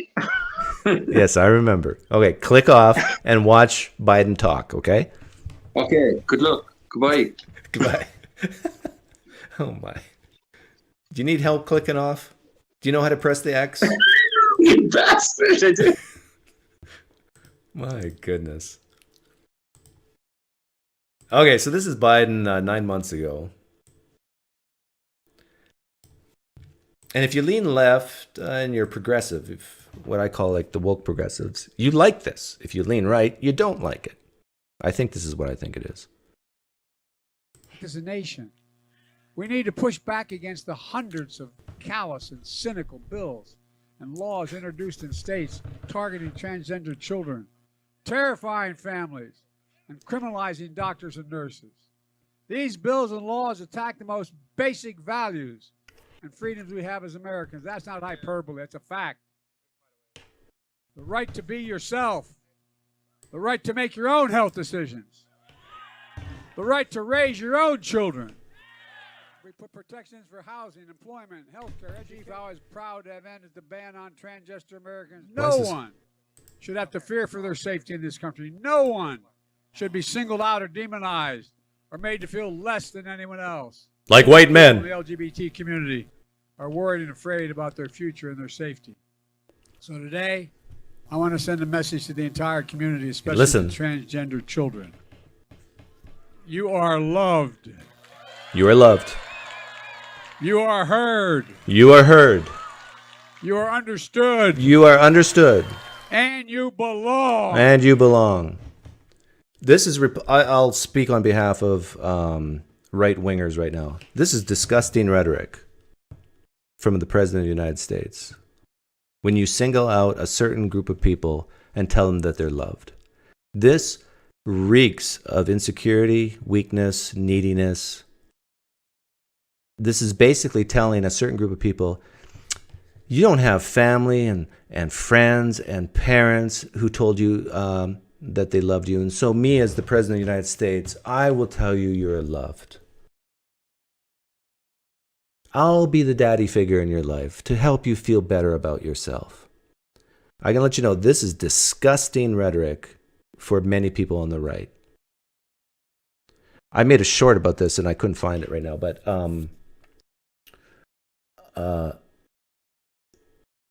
by far, it's not even close. Most of the suicides in the United States are done by middle-aged white men. Can you imagine? I think it's like, I forget how many middle-aged white men commit suicide. But can you imagine what the response would be if Biden was talking about middle-aged white men here?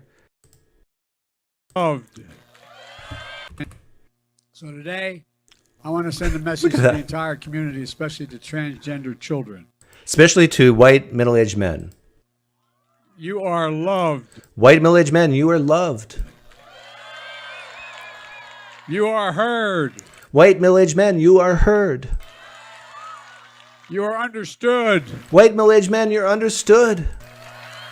And you belong. White middle-aged men, and you belong. That's pretty disgusting, right? What's the difference? Oh, we feel sorry for these people. It's not the job of the U.S. government to feel sorry for people. It's the job of the U.S. government to protect people, make sure the laws are enacted. And this whole thing about what he said earlier. I'm just being real with you guys. I'm talking to people on the left. We have to act as a nation. We need to push back against the hundreds of callous and cynical bills. Hundreds of callous and cynical bills. I beg people on the left to actually go through some of those bills just at random and ask yourself, what do you really disagree with? Because a lot of these bills say stuff like no bottom surgery for minors. A lot of the bills have that in there. A lot of the bills have no biological males in female sports. And according to recent polls, it's like 2/3 of the country agree with all that. So these callous, terrible bills, don't say gay bills, for example. If you actually go in them and read them, I bet you left-wingers, you would agree with a lot of it. This is pandering 101. This is rhetoric. And hey, to be fair, Trump does this too. I'm not saying he doesn't. But don't tell me, John, that Trump does this and Biden doesn't. This is just politics. Can I get an amen? Oh, Bilbo. I think we're going to shift to religion now. It's from politics. Hey, PineCreek. Hey, Bilbo. What did you want me to do? Pretend I'm a theist? Yeah, if you could just increase your neediness levels for me just for a few seconds, Okay. that'd be great. Are you feeling emotional? Are you mentally unstable? Okay, I got the neediness up for comfort, All right. for eternal life. Okay, so you want me to be what? A Christian, Muslim, Jew?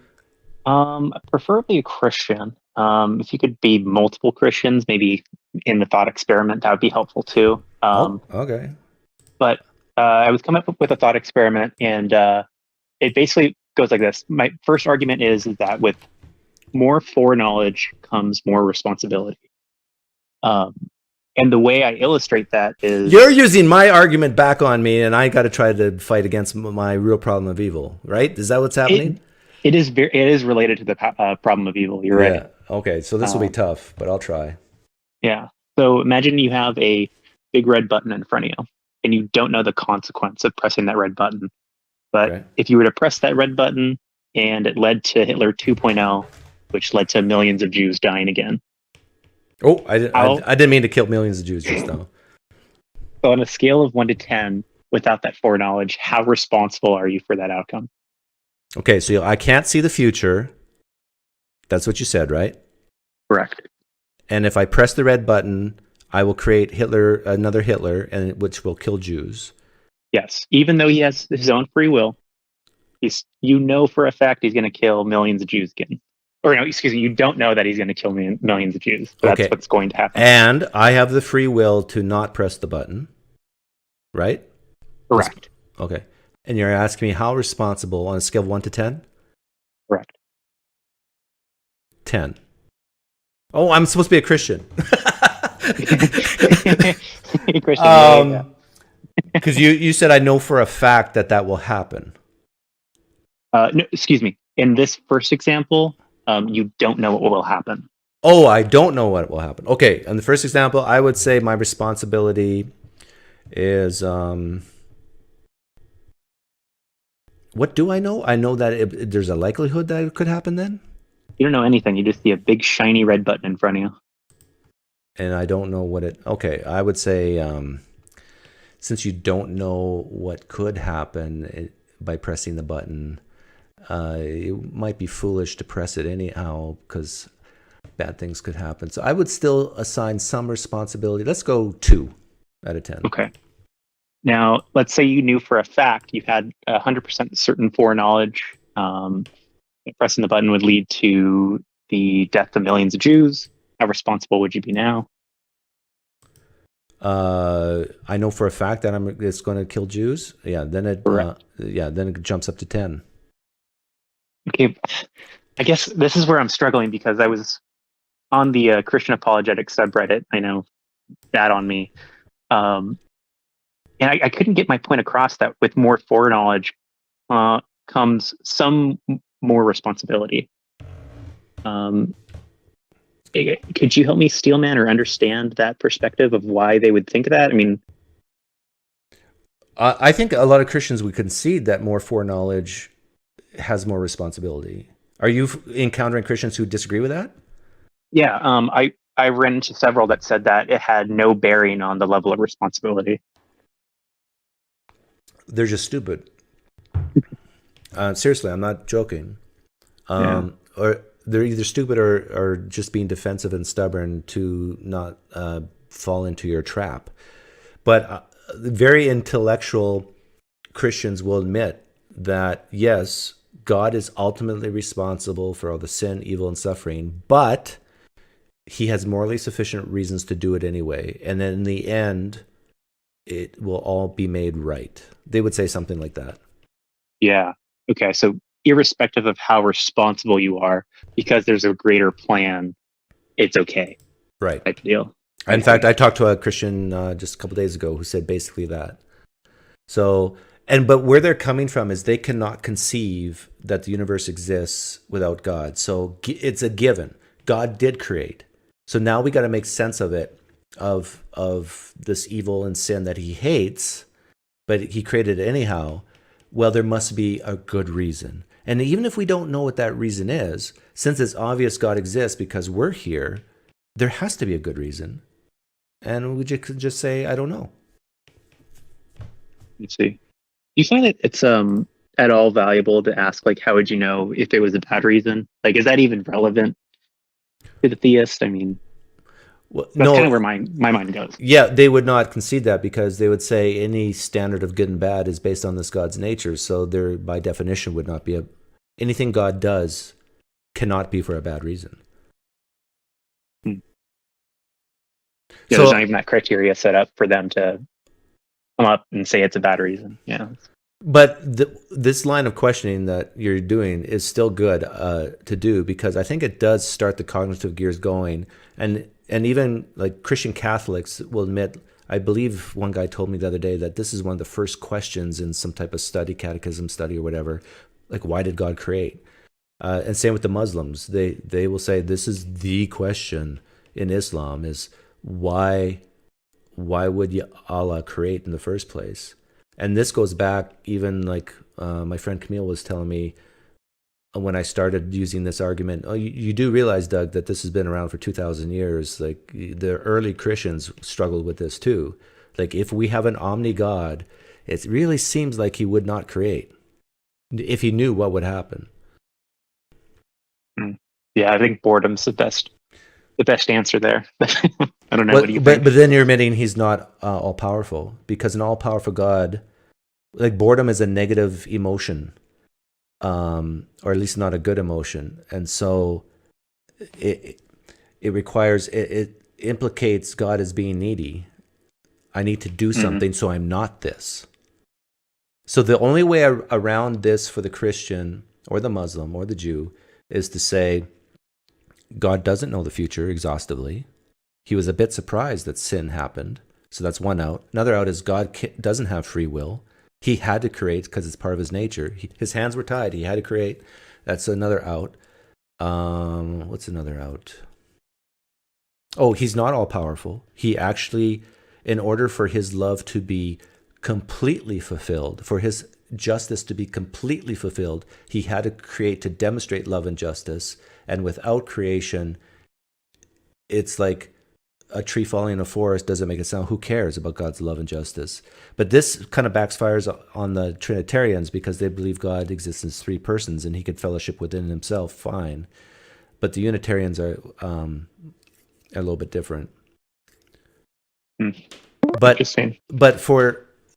you have to remember, for many theists from the Judeo-Christian God, Abrahamic God, they're so deep into it and they need it so much and they truly believe they have the evidence on their side. The real problem of evil doesn't faze them because they're starting from the presupposition that, well, it's obvious this God exists. My God exists. And so there has to be a good reason. And so even if I can't come up with one, like they don't consider for a second that this is an argument that maybe your God doesn't exist. So my advice to you is that next time you're talking to a Christian about this, have that be one of the very first things you say. I'm giving you an argument to have you question the ultimate existence of this God in the first place. Oh, really? So you'd lay your cards out. You lay your cards out immediately and say, I'm not just saying this to make your God look bad or look like a schmuck. I'm saying this to posit that this is an argument that your whole worldview is wrong, that your God is non-existent. And yeah, but with that, I feel like in a way that would kind of make them put up their walls. Well, no, I know, but if they put up their walls, you probably don't want to talk to that person anyhow. That person has too many sunk costs already. Like, if you can lay your cards on the table and them still engage with you respectfully and honestly without the walls coming up, then that's a conversation worth having. And so it's an efficiency test. If you're talking to, especially a guy with a southern drawl who lives in Alabama and deep in the Bible Belt and was raised this way, and they're immediately like, no, it's not even possible for my God not to exist. Just end the conversation and go do something else. Yeah, that's probably not bad advice, honestly. I've been traveling a bit for work, and I'm going a lot to the Bible Belt. And yeah, I'm getting more and more of these interactions with more and more theists. I live on the West Coast currently in a little atheist bubble. Yeah. But yeah, that's interesting. I appreciate that advice. Like a couple of days ago, I was on Discord and an apologist named Blake Gienta came on. I had talked to him before, and he wanted to go through the fine-tuning argument with me and other philosophical type arguments and cosmological type arguments. And I just shut him down. I said, no, this is my marker that would change my mind. And if you don't think that's going to happen, then I'm stuck. And that's that. Just let me go. That brings up a good point, because like sometimes I've asked Christians, what would change your mind about the religion you believe in? And, some of them will provide falsifications like, oh, if you could show me the bones of Jesus, it would be sufficient for me to change my mind. What line of questioning, would there be any line of questioning there that would be helpful? Like, first of all, if that's how they answered, the first thing I would say is thank you, because I've talked to many Christians and they say nothing would change my mind. So at least you have a marker. So thank them immediately. That helps rapport. But then go into, okay, now let's really dig into this, no pun intended. How would you know they're Jesus's and not somebody else's? And then once they start thinking about it, they realize, this is not such a good marker. Oh, I see. So really dig more into that. I see. Yeah. I see. Okay. Well, I appreciate the advice so far. Quick gear shift. I want to talk about the Fed. I know you're pretty critical on them. Are you for abolishing the Federal Reserve? Ooh, that's a good question. I'm not sure, because they do provide some backstop. So I'm kind of like, is it Ron Paul who says the Fed should be abolished? Yeah. Like, for example, if the Fed were abolished in, let's say, the year 1990, the fear of the Y2K. How old are you? I'm 30. Okay, you're a little young, so this is going way back. But the Fed actually came in as a backstop for that fear. Like, people are stupid, right? We humans have these fears and emotions, and sometimes the Fed can help allay it. But in 2000, the Fed stepped in, and then the Fed stepped in severely in 2008 during the housing crisis. Oh no, and then 2001 during the tech bubble. Did they step in 2001? I didn't realize that. Was it stimulus? Yeah, I believe so. Not as much, like very little, but in 2008 it was ramped up, and then again through between 2008 and even before COVID, they stepped in a couple of times. I remember interest rates started going up to the 10-year almost hit 3%, and then the Fed had to step in and start buying bonds to bring the interest rate back down. And basically what the Fed is doing is the trickle-down theory of economics, which is sort of ironic because people on the left, they say, the trickle-down doesn't work, Doug. Well, the Fed's been employing it for decades now by suppressing interest rates, which people then, money needs yield, money needs a return. Where's it going to go? The stock market. When the stock market goes up, people look at their 401ks and they say, oh, look how wealthy I am. Let's go to Denny's and instead of McDonald's. I mean, we can afford it, right? And so that's trickle down economics, not the way through taxation, but it's called the wealth effect.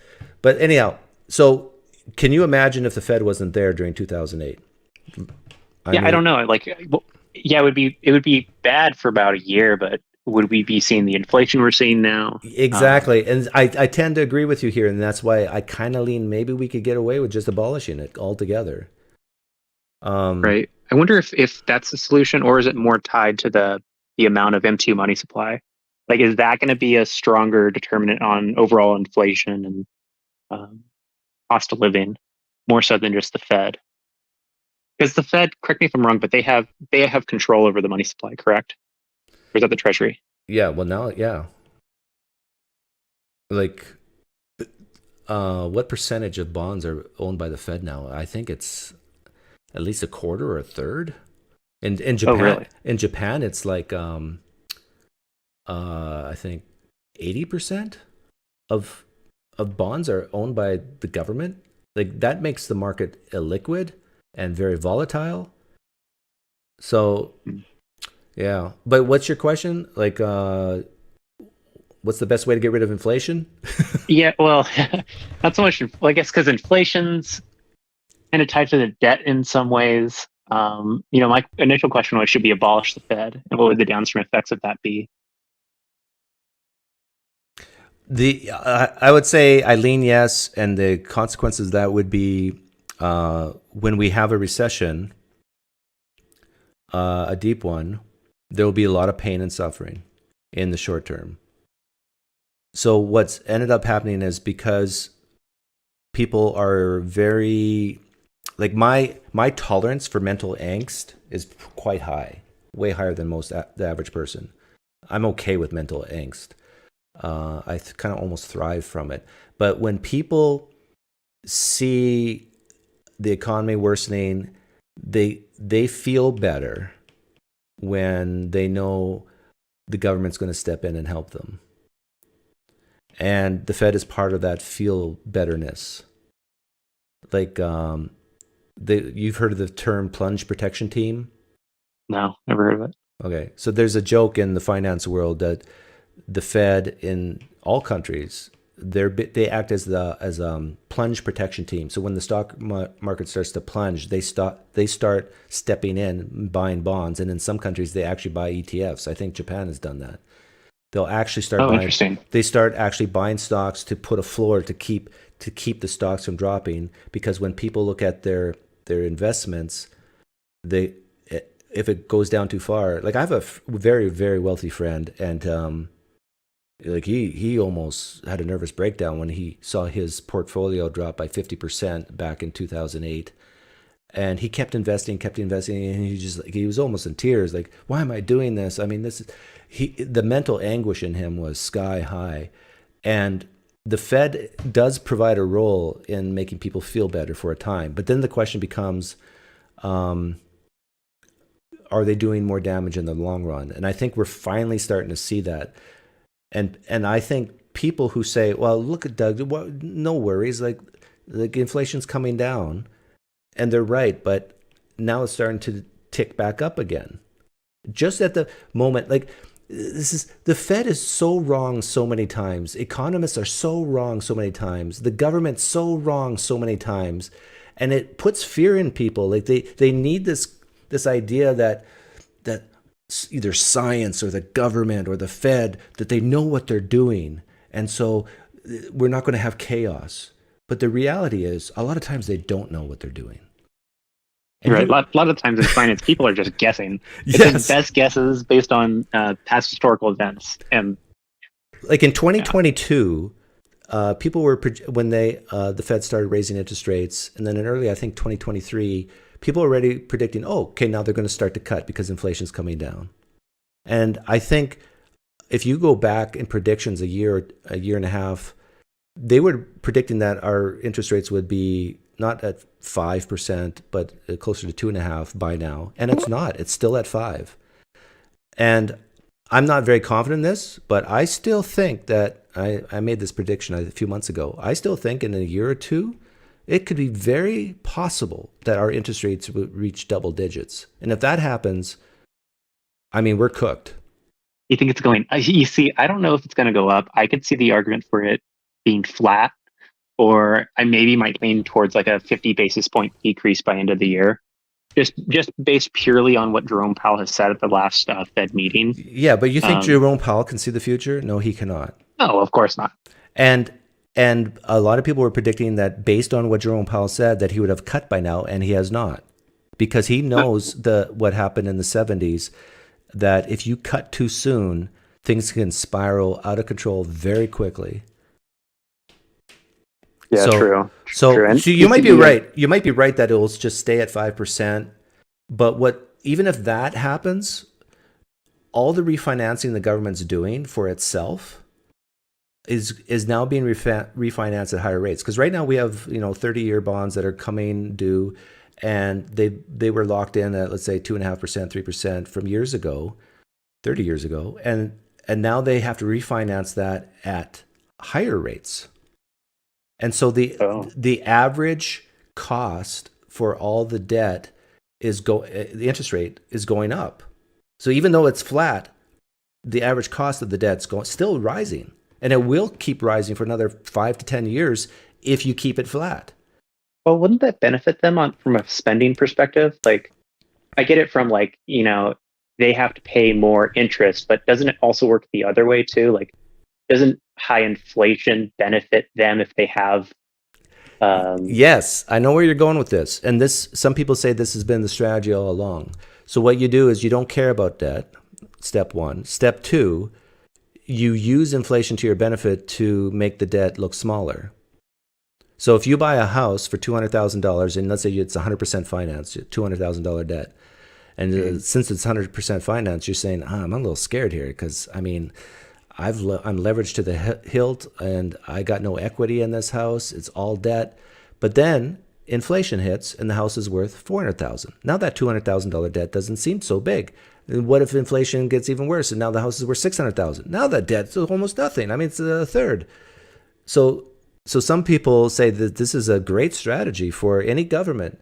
Just print as much money as you want, and the only downside, they say, is inflation, but you can actually make that as a plus because you can inflate the debt away. But the problem with that idea is that if you keep incurring new debt, which we are, then at high interest rate. Yeah, at a higher interest rate, you're not really gaining anything.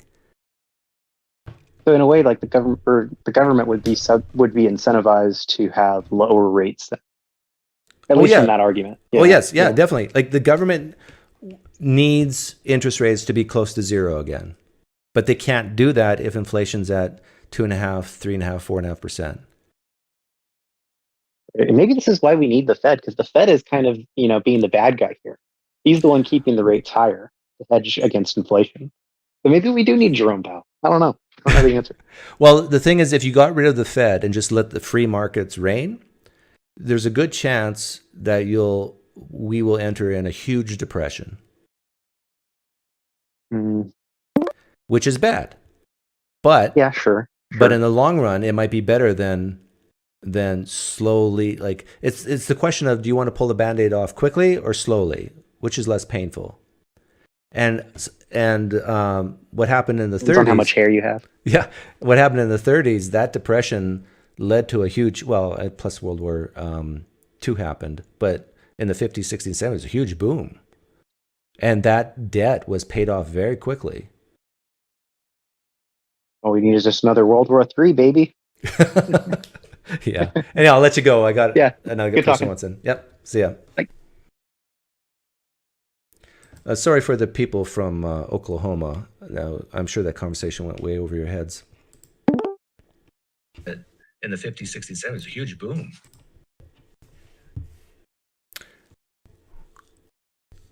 Don't worry, I'm waiting for you. Yes, I can hear you. You're the pan. Okay. You're the pansexual guy? No, sorry, pantheist guy. Nothing like that. No. Yeah. So basically, I would like to, if I may disagree with you on anything, I would like to get back to theist arguments. Okay. For example, one of the hardest that you might consider would be, I guess, the problem of evil, right? Yeah. Yeah. So I believe I have a very easy way around that. If you want to hear it. Sure. Yeah, so your argument is that if God created everything, he must have created evil. So therefore, he's responsible for all the evil in the world, etc. Right? Yeah, in a nutshell. Yep. Yeah. So basically, I got 2 points. There is no such thing as evil. There is the opposite of God's spirit, which is love, which is selfishness. That's 1 point. Yeah, and I've heard that before. Yeah. Then the second point is, God may have created the realities we're in, but did not create our soul. So our soul is infinite, it's eternal, non-created. And God is creating the realities we can exist in. And therefore, we're just in a phase in eternity where we have done something wrong, and we have to rectify that and get into this reality to basically prove a point. Okay. And get back to some equilibrium. Yeah, okay, Arturo, if you're basically saying that souls are eternal, then the problem of evil doesn't apply, because it's why does God create? So basically so if I present the problem of evil, why would God create given X, Y, and Z? And you say, well, God didn't create souls. No, God did create. God creates the realities. Did God create souls or not? No, not the souls. Yeah, the realities, but the soul is what's responsible for sin and evil, right? Yes. Yeah. So this argument's now kaput. Like, I would not use this argument on a guy like you because you would say that souls are not created, and I'm saying this is an argument of why would God create, but you're saying he didn't create these souls, so we're done. Yes. Okay. So any other arguments that you would have against such a belief? Well, I just want to say that your belief that souls are not created is totally contrary to Islam, to Christianity and Judaism. Okay, yeah, that's fine with me. However, if you go into the technicalities of the creation story, God breathed in the spirit of life into Adam's nostril. So what is that spirit of life? That could be the soul. So it's not completely foreign it shouldn't be foreign to Christianity. Well, yeah, but I'm saying like Christians, Jews, and Muslims would probably disagree with your second point. I'm fine with that. Yeah. So this is where this is the pantheism part of you, right? Like this is. Pantheism says that God is everywhere, right? Yeah. Like you're basically saying that I've always existed as the real me. I'm co-eternal past with God, right? Yeah, basically a model of it would be I'm entering my dream. In my dream, I'm myself still, but I don't have the context of my fuller reality. And so the same thing could be happening on a higher level. But when it comes to existence, you and me are at par with God. He's always existed, and we've always existed. Not at par, because he's able to create realities where we can share, and he can sure. He's more powerful than us, but when it comes to existence, creation, where I've been around as long as God. Yeah, we've been around as long as God. Yes. So the problem of evil does not apply to you. So you don't. Yeah, I agree with you that if that's the main reason why you came on and said the problem of evil is not a problem for me, I agree with you. It's not a problem for you.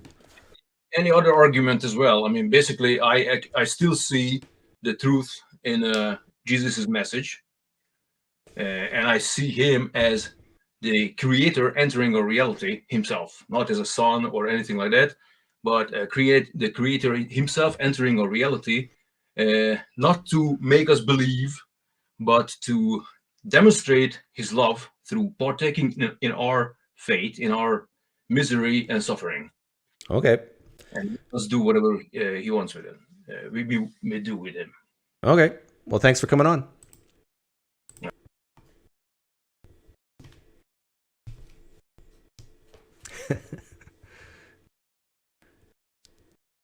Seth and Bacon, you need to relax in the live stream chat. You guys are just taking over.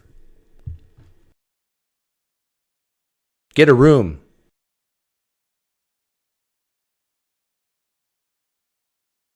Or call in. Oh my goodness. The last 100 comments have been over half of them is from Seth McMullen and Bacon Sarney. Let other people talk in the live stream chat. I'm all about fairness.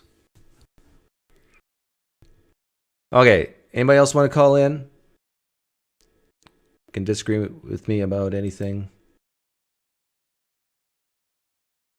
What did you guys think of my voter fraud thing? Did you find that bunch of rubbish?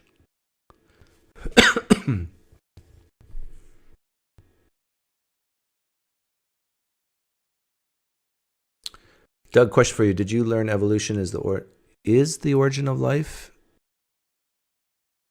No. In a book? No.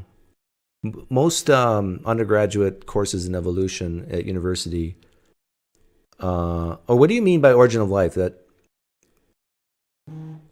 evolution is basically starts from the point of life and how life changes. So I think what you meant to ask is abiogenesis.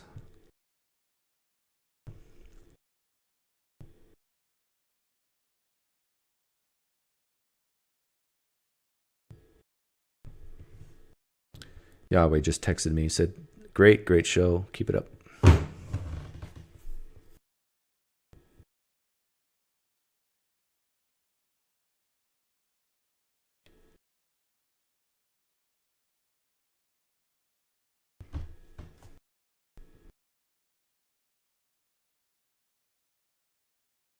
Okay, I think I'll wrap it up. What song do I want to play?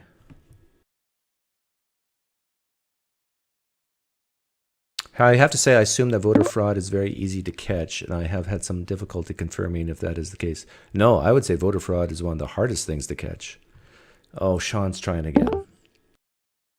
Oh, a different Sean. Sean! Hello? Yeah, I'd like to talk to you about economics. You love me now, don't you? Because I defended you against those evil apologists. Yeah, at least you forgave me like a good Christian. That's good. I forgive you too. What do you want to talk about with economics? Economics. Yeah. No, I was thinking, the way climate change, most environmentalists think that we need to stop growing the economy, like degrowth and all that stuff. Mm-hmm. How can you have an interest-based system if you want to degrow the economy sustainably, not without killing loads of people? I don't understand what you just asked me. Sorry. How can you have degrowth with interest? Can you have degrowth with interest, like central bank interest and all that?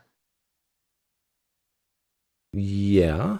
You can still have banks who give out loans and still have a depression, if that's your question. But if the central bank has high interest rates or has, I don't know, high interest rates, it'll probably cause degrowth or something. But if it has no interest rates, it'll cause inflation, and that'll cause degrowth as well. Yeah, there's a sweet spot. Yeah, and that sweet spot, the Federal Reserve has targeted 2% as their sweet spot. So they want 2% inflation, and then they want interest rates to either hover below or above that. But can you have a way, I heard the Bank of International Settlements say that if they want to have a sustainable future with loads of cool renewable stuff and nuclear, they won't be able to grow the economy. They'll have to grow the economy in different ways. They can grow the economies in some areas, but they have to degrow in some areas. So could you have interest rates or debt system Or could you hypothetically could you have a world where there's no debt? Well, that's what the Muslims think about. No interest.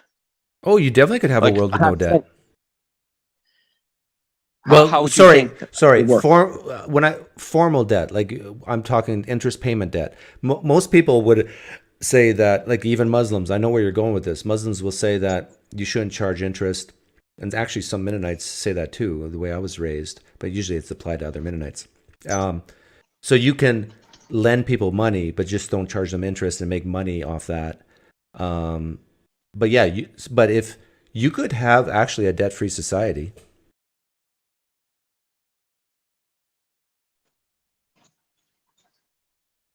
Like imagine a society where it's old money. Like there's many places in Europe, maybe not countries, but regions in Europe where there's a ton of old money that goes back 1,000 years, where the kids are taken care of. You really don't even need the government. They can build their own roads. They can even buy their own protection teams for crime, have their own firefighters. You don't need the government. You don't need the debt. Don't need the Federal Reserve. And if young people if young people need money, then they could like say, "Here's the money, but you got to pay me back without interest." So you could technically degrow the economy, because I'm thinking about like the environment. You know, we can't grow infinitely in a finite planet, kind of thing.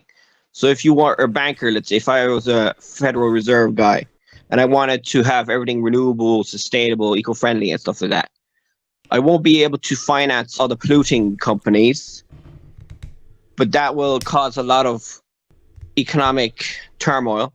Well, I'll just have to finance. You know, the way that Nazis, you know, when Hitler came to power, a fun way how he did it is he invented bonds out of thin air. So he had the normal banking system, and then he made bonds for the war effort. Yeah, so we could America do did that. America did that too. Yeah, so you could technically do that for the environment and climate change stuff. Like have a huge war effort for that problem. But Sean, this is this is kind of boring to me. I know you love climate change to talk about it, but like the market will determine. Like, let's say you got a company that's a very polluting company. There's free market solutions to that. That you don't need the government, you don't need banks. Like if I'm aware that this company is making my air to breathe worse, I'm not going to buy from them anymore. And if enough people do that, that company will go broke. That's the free market solution to climate change. But I think I have to be more realistic and say that if you want to get rid of fossil fuels, you have to expect to have degrowth, because I don't think renewable energy and nuclear is going to be able to replace the energy that we get from not completely economic growth. Yeah, I agree with you that you'll never. But you can get enough energy, I believe, nuclear to electric to, I think, power, let's say 80% of the United States.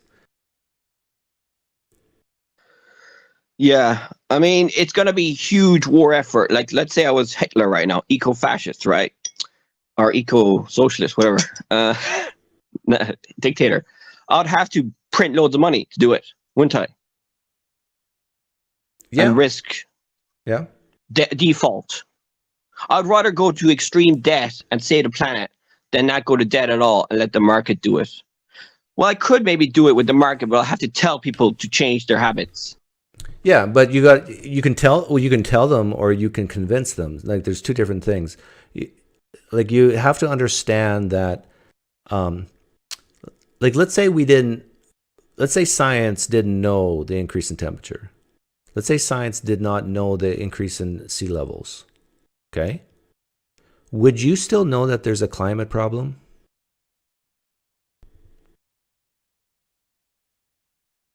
From my own experience, I love this question. Maybe. I've never asked this question before.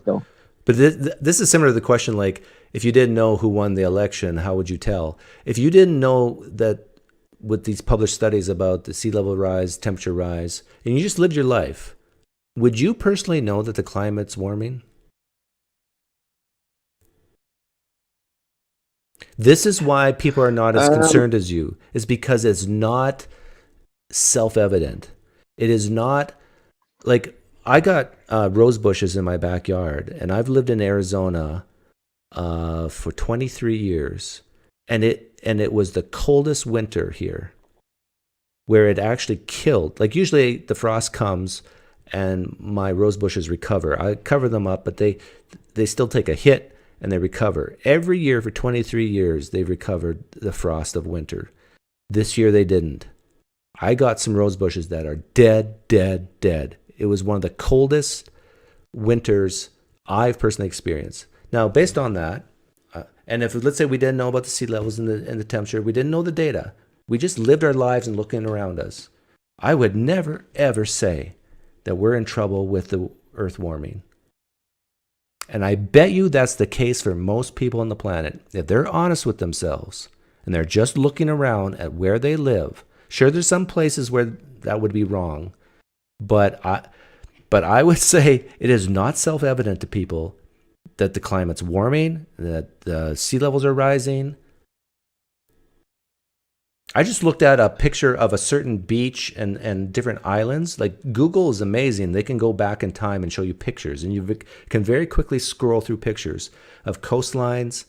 And I've seen it both ways. I've seen, like the ice caps shrinking. You've seen those pictures. But you can also see pictures of islands in the middle of the Pacific or Atlantic that are like 10 feet above sea level. And you can look at pictures of those islands from 20, 30 years ago and look at it today, and guess what? They haven't submerged. And you can look at coastlines on the US or other countries, and that's not true of all coastlines, but you can look at coastlines for the last 20, 30, 40 years, they haven't changed. So it's very hard to convince people that, oh yes, this is an urgent problem, when they don't see it for themselves. That's maybe our shortcoming is we're too short-term thinking. We're not as evolved. We're not as woke as the environmentalists are. You know what I mean? That's my conservative Republican in me that says that, basically. But no, you're right. I mean, I think if I were a Trump guy and I was a Republican, I would try and convince people that climate change is real using science and everyday experience. And I'll tell them we can still grow the economy, even though it's a lie. I think it's a lie. I would still lie to save you would lie climate. To save the world. Okay. I would say we can still grow the economy, guys. We can have renewable energy, nuclear, all that. Well, no, I sustainable agriculture. Well, it sounds like you tell the truth that, because you just admitted to me that you don't think that you can grow economy and save the world. You just admitted that to me, right? Well, some things will decrease, and then other things will grow, like local economies. Let me try some SE on you. Let me try some street epistemology on you. Let's say because of climate change, over the next 100 years, I'll just make it very simple. 100 people die because of climate change. I'm just making it simple. But let's say I told you that climate change initiatives to try to prevent climate change kills 102 people. Which one would you prefer? So if you take your policies into effect by making energy more expensive and the economy has to go down because of climate change, if we take all your suggestions, 102 people die, and if we just let climate kill us, 100 people die. Wouldn't you just let things do what it wants? You save 2 lives. Yeah, but I don't think that's going to happen though in reality. I know, but a lot of people do think this, Sean. Like, I know you disagree with it, but a lot of people think that the solutions to climate change can do more damage than climate change itself because of things like increased energy costs. Affects everybody in the world, especially the poor. Yeah, but you don't know the side effects of climate change enough. You shouldn't be. You haven't researched. I follow it on Twitter and climate scientists, and they look really panicky right now. because of the aerosols, and so I think in the next couple, I don't know, 20 years, there's gonna be a lot of changes. Humans are gonna do a lot of sacrifices and stuff. But anyway, I already talked about this in here before. Yeah. Really How old are you? I already told you. I know. 31. I forget. 31. Yeah. When you're 51, I predict your views on this is going to change. Hopefully. And not just a little.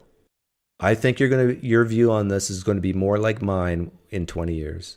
And the reason why I say this is because I've gone through this when I was in my 20s.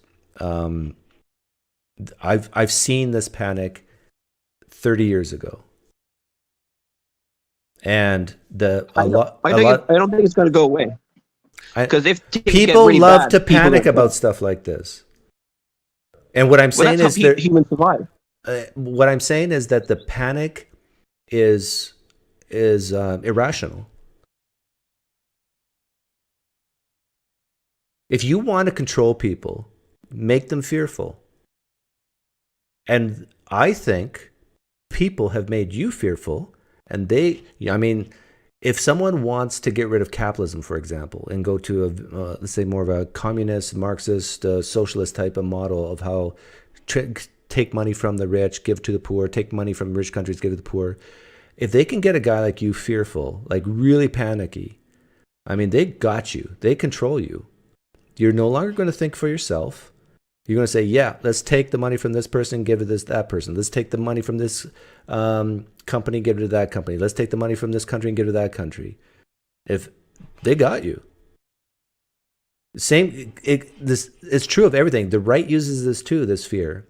If you don't vote for me, before you know it, your kid's going to be a boy. Your girl's going to be a boy. I admit this. They use this type of panic as well. But what I'm saying is almost pretend you're dead inside. You don't give a crap. Then you can actually see what's true or not. Is this panic justified? But only when you become dead inside can you actually do that. Well, I think it is. That's why I'm talking about. I'm kind of dead inside. If I was really careful, I would not be talking. You're not dead inside. I remember the last time you came on my show, I actually had to protect you because you started threatening the president. Yeah, you're not dead inside. In fact, we should let you go before the CIA listen in. All right, bye. See ya. All right, bye. True story. You did kind of. I never deleted it. I considered seriously cutting that part out.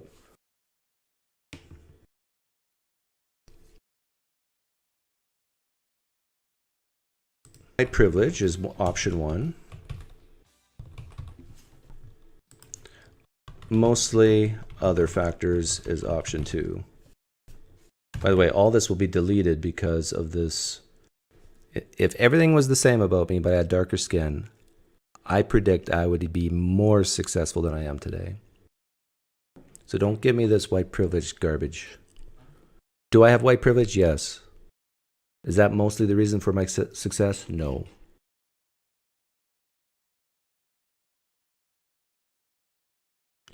I would say the biggest attribute to my success is how I was raised. My dad, my uncle.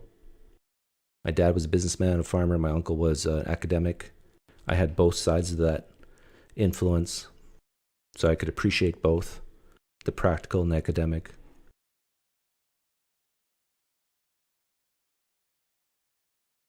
Am I proud to be white? No. And neither, if you're black, listen to me carefully. Don't be proud to be black. That's a horrible thing to be proud of. It's a stupid thing to be proud of. Stupid thing to be proud of being black, white, yellow, brown. You had no control over that. You should be proud of what you've achieved.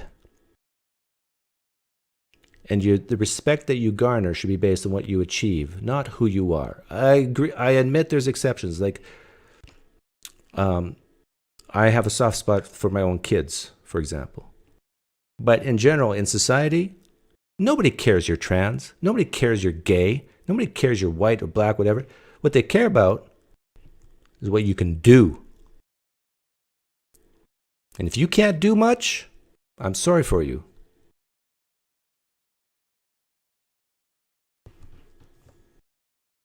There's some tough love.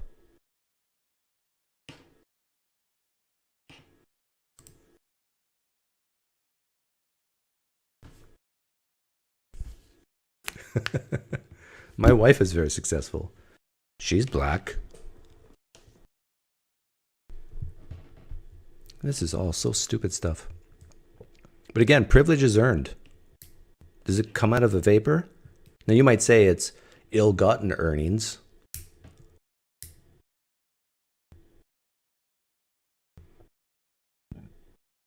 But if, for example, if in the United States of America, let's say over the next 100 years, African Americans never, ever, not a single person with dark skin with African American history committed any crime.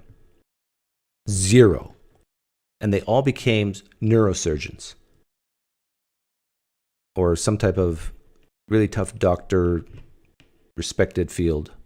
Next 100 years, they will have tremendous privilege. Oh, I see a black person down the street. I know historically, they don't commit any crimes. Come on into my home. Earn privilege. Oh, I see a black person come down the street. Odds are they're a neurosurgeon. And maybe someday I'll need their help. I'm going to befriend them. Earned privilege.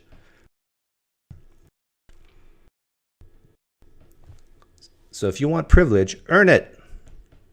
Deserve it.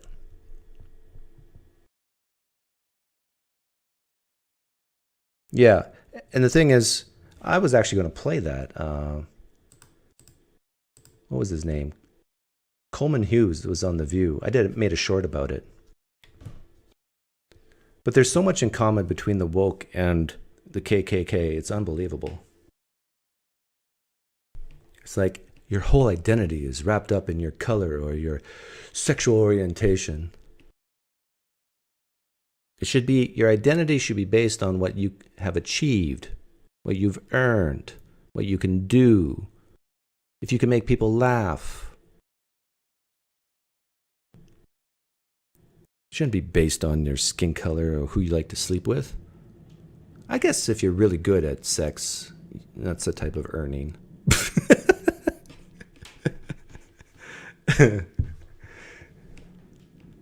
This is the secret extra stream that will get deleted. Well, I stopped the music so I could maybe keep this part in. But yeah, if I keep the Huey Lewis in, we'll get in trouble. By the way, you guys know my little secret there, right? You can play this type of music on your live streams as long as you delete it after the live stream's over.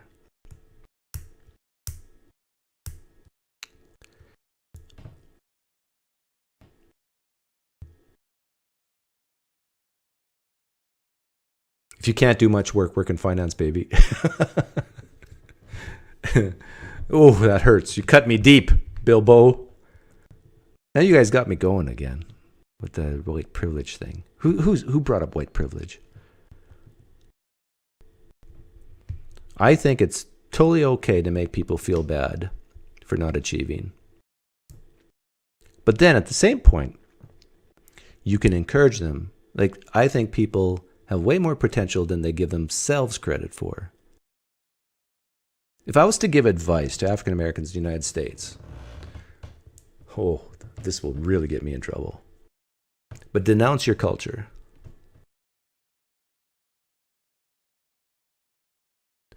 And whatever conception of whiteness is, say either to yourself, who cares? Or even say, I want to be more white.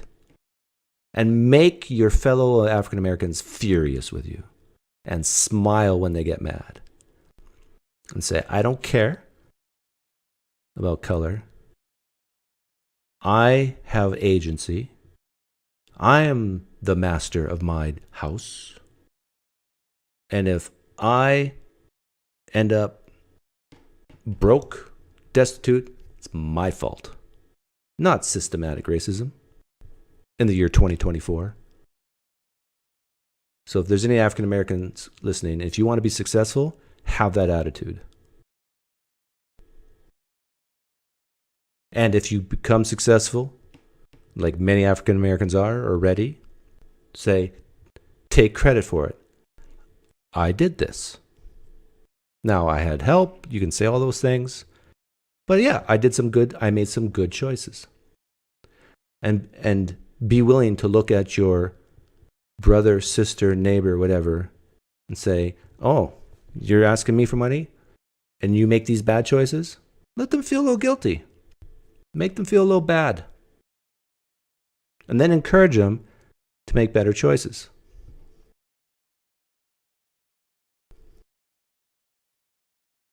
Yeah, rough upbringing definitely hinders chances of getting scholarship and so forth. I agree with that. But let me say this. I do think that how you were born, I'm even going more base than how you're raised. How you're born affects your success as well, like your intelligence. But there's a lot of very intelligent people who still make stupid choices, though. Let's be clear. Wise choices, I should say. But if you're born with Down syndrome, like you're going to be dependent. But my own father discouraged higher education in me. That's the truth. I remember struggling with the hours and the work in my freshman year at university. And my dad said, why are you doing this? Just stop already. Come work on the farm. So don't tell me that, my dad, like, you wouldn't have gotten any degrees if it weren't for your upbringing, your parents. No, my parents dissuaded me, discouraged me from higher education. They thought that would lead to me becoming an atheist, and they were right.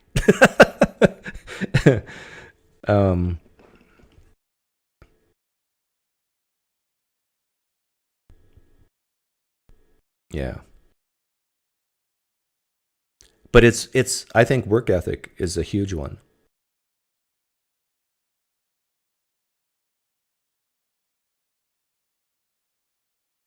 And then another huge one is get up and go gumption. Now, is that nurture or is that nature? Like, there's some people who just have a drive like you can't believe. And there's other people who do not have that drive. Where does that drive to do come from?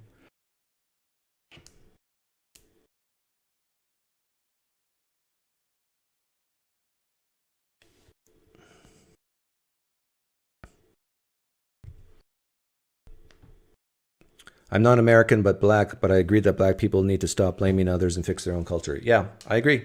So my advice to African Americans, again, I purposely say African Americans and not black, because I don't believe there's a monolith of black people. But if you look at things like fatherless homes and crime rates, should I really get in trouble today?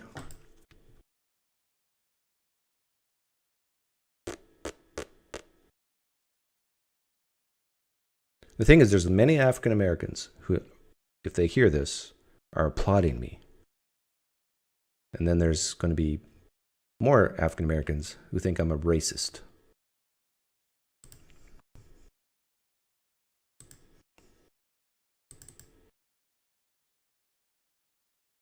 But I don't care.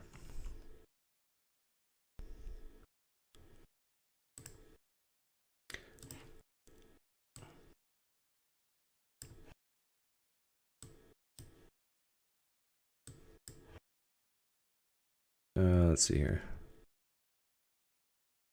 Can I do this in percent? What year is this?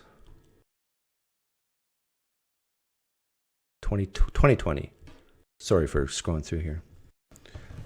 So 15% of the US is black in quotes, if you check the black box.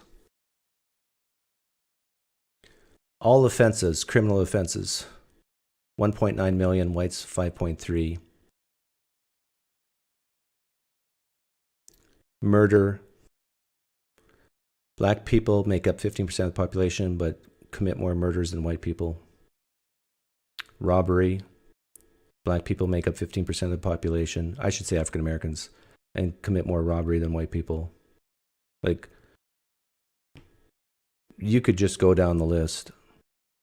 White people are better at arson, but still, it's representative because whites outnumber blacks by 3-1, so that's about right. Assault. Like, is the government putting guns to black people's heads and saying, commit fraud, please? Please embezzle.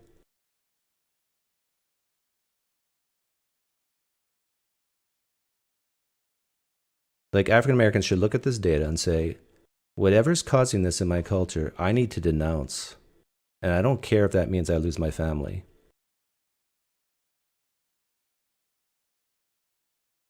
Property crime, vagrancy.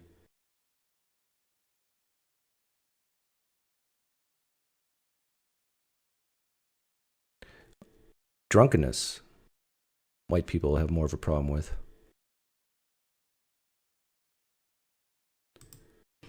But you guys all know the story. What's the real cause of this? You know what I'm going to say. It's not systemic racism.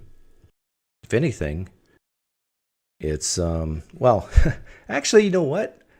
I kind of think there is a percentage of systemic racism, but it's not what you think.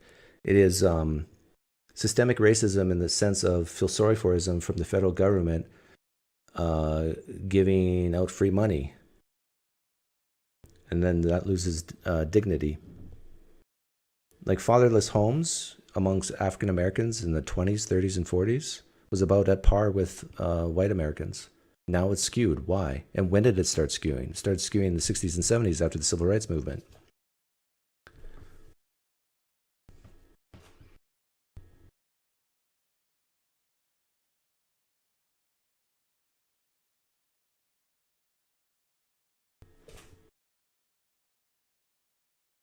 Got to dip. We got to work on how to get Doug to recognize the generational components of privilege in the future.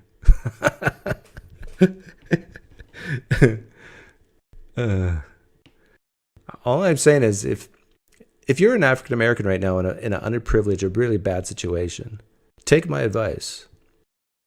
Do the opposite of what your friends and family are doing.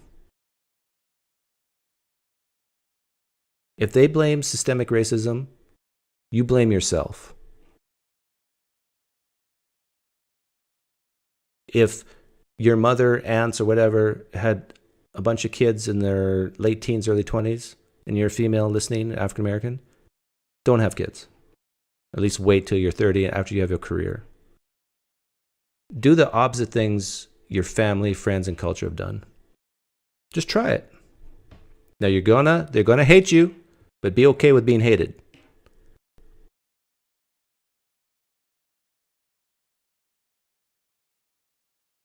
If they say don't be white, education for white people, then say I want to be white and get an education. Purposely get them to hate you with your rhetoric. Hopefully they don't kill you.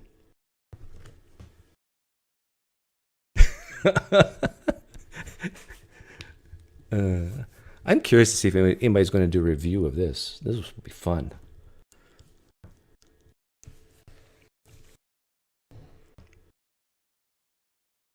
I wonder how many people agree with me or disagree with me. Autistic ADHD hyperfocus provides a lot of drive. I kind of lean that the drive you're born with. But no, I don't know. I honestly don't know. I look at my sisters. They all have drive too. So that would mean more nurture.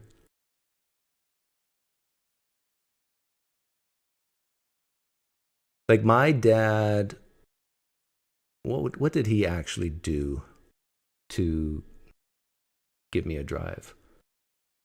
Like he would be okay with me feeling bad, a little bad. So, for example, if we're in the shop fixing something, say, go get me this tool, and I didn't know what that tool was. He would, you don't know what that is? A little bit of shame, right? But that drove me to learn because I didn't want to feel ignorant. Maybe that's... I'm thinking out loud what could cause drive.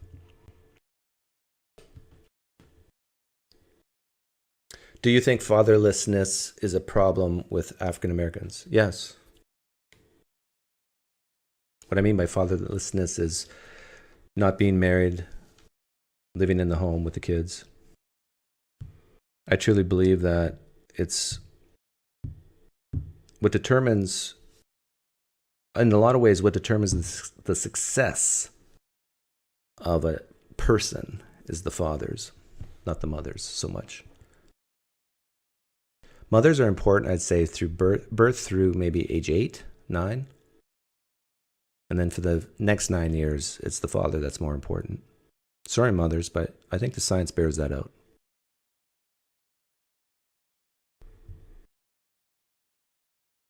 Like, how many kids, teenage boys, mother tells them to do something, they just, no. Make me, mom. Now try that with your dad.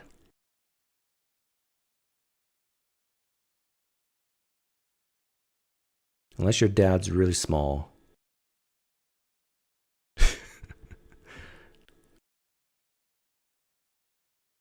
I've said this before, like, my son's taller than me now.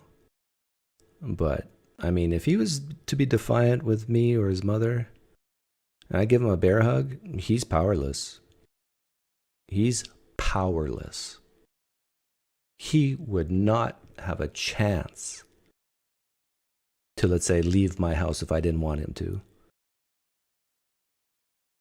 I just put him in a bear hug. I wouldn't hurt him, but he could not move. And if he got a little disruptive, I just squeeze a little harder. There's so many homes where the young, stupid teenage boy think that they have the power. And in a lot of ways, they're right. They need a dad in there to quick correction. No, you're not in charge. I am. Yeah, Lalo. Like, I think most people do have this fear of being ignorant. So maybe, I don't know. Why does that drive some people to learn and not others? I don't know. If the mother runs the household, there's more like, and there's no father around. Is that what you're asking, man in charge? If the mother runs the household but the father's still enforcing it, I'm not sure what the data says on that. I think it's fine.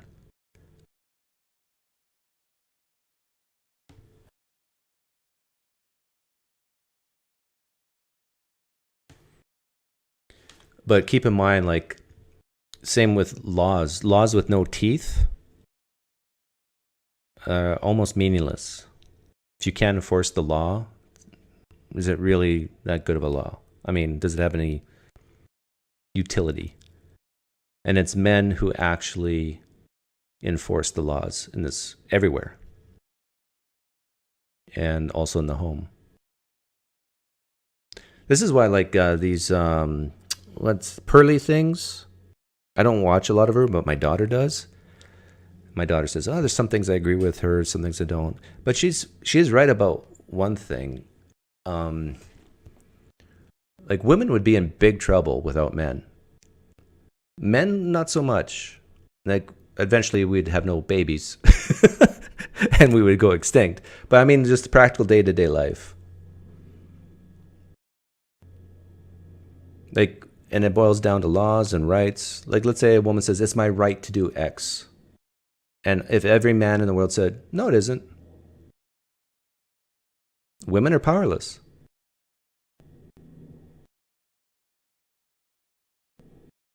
What are women going to do?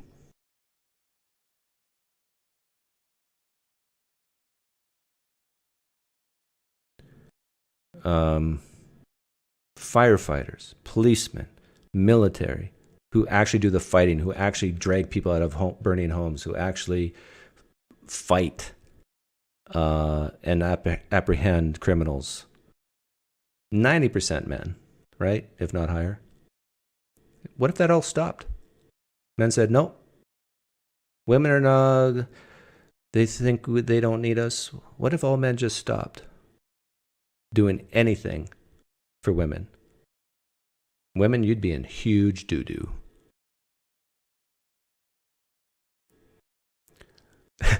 My daughter doesn't agree with most of the things Pearl says, Sneed, but she still watches her for some reason. The biggest attribute to your success is your freedom from religious past, my opinion. I disagree with that, John. I know you have a stick up your butt with religion and you're bitter about religion.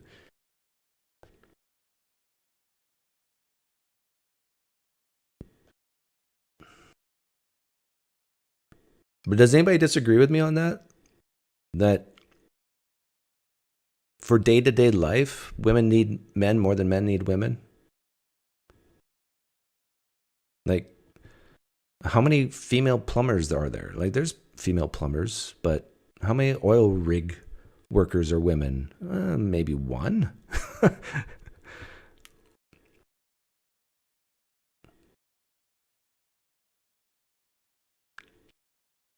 But everything from like women getting the right to vote, that's all men.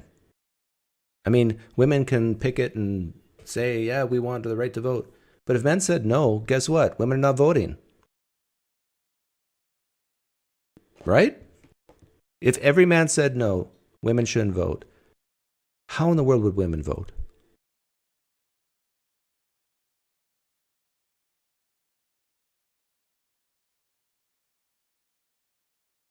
This is the contradiction within people who say they're against the patriarchy. It's the patriarchy that gave women the right to vote.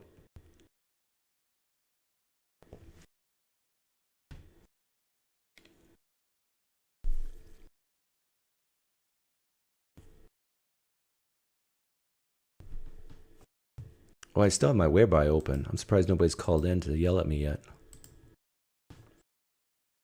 Should a wife earn more income than her husband? If she does more, yeah.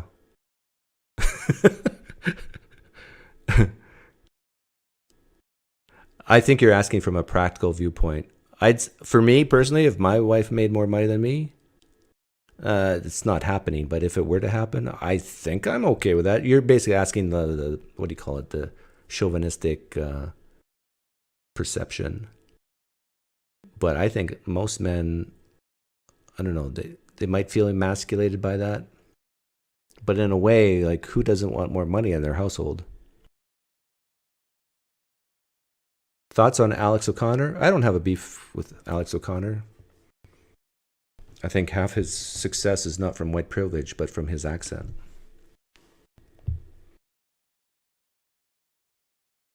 Yes, men are necessary.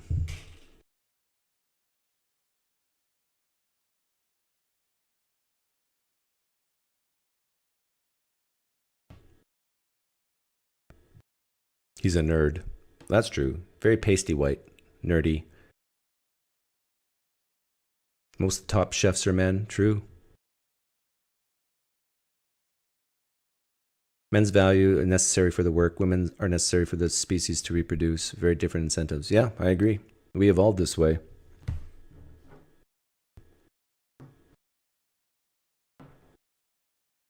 How many women do we got in here? Let me run a poll. I was going to end this like half an hour ago. I am a man, a woman. I'm going to guess before I see the results.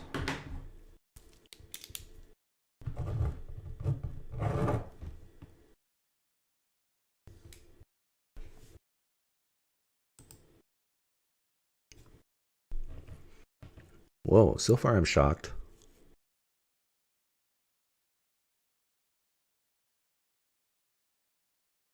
My wife makes more money than I do, and I'm fine with it. Well, good for you, Bill. But you're unemployed, right? Kidding. Random thought. Christians watch to debate you. Mormons watch to agree with you. Interesting. Yeah, that's because I don't beat up on Mormons as much, right? I had a great Easter. I woke up, I said, Happy Easter, wifey. I don't call her wifey. Where's the option for non-binary? Trying to trigger me, Bilbo?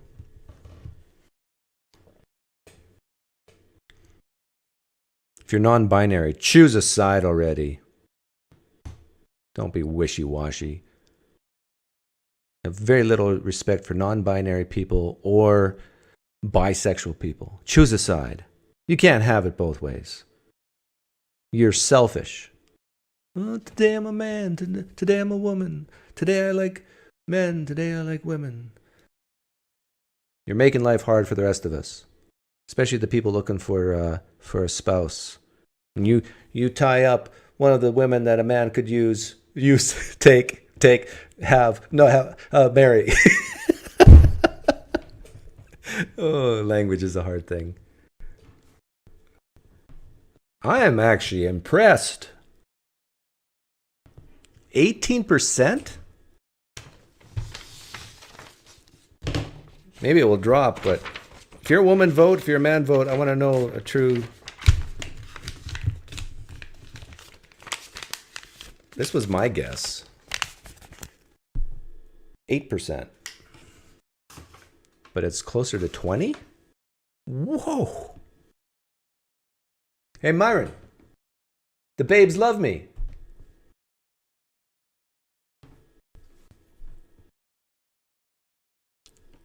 The babes. Yeah, I'm shocked. Jamie. Even after I said women are not needed for day-to-day, I mean, not as much as men. Women are more likely to vote. I guess. Oh, that's what you're saying. Hey, men, if you're a man, I need you to admit it. I need to get this 20% down to 8 so I can say I was right. But be honest.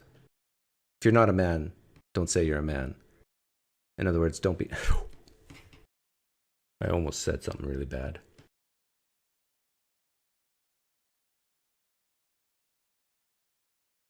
Why do you think women listen to me? I don't think they actually do listen to me. I think they put me on mute and they just watch me. Some women like to watch.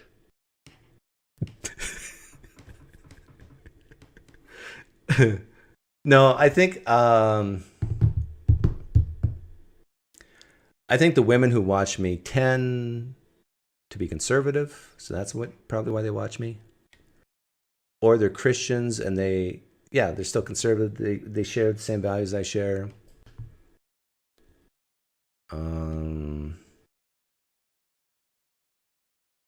That's mostly it.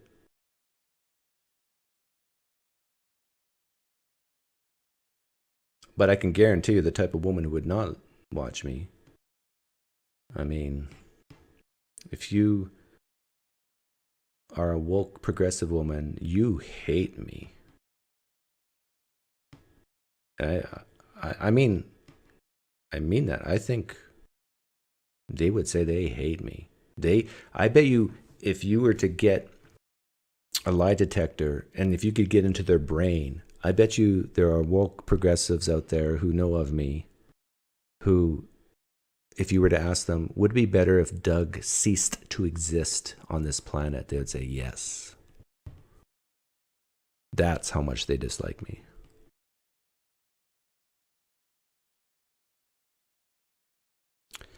You were saying that welfare was the cause of the rise in single-parent households. Curious what your thoughts are on why Finland has such low rate of single parents.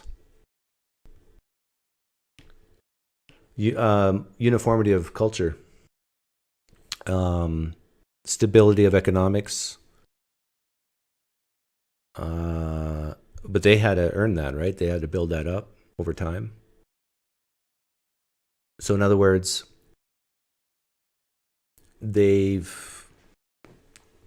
had more dignity in earning their own way.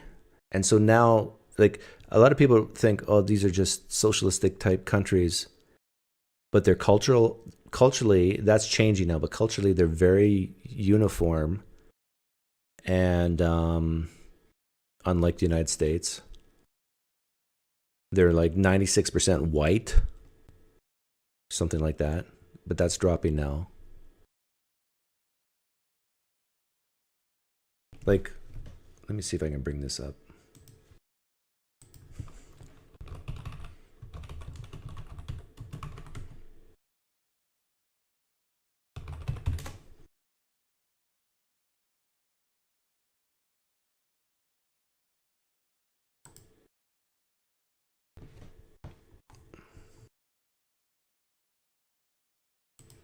Like it's crazy.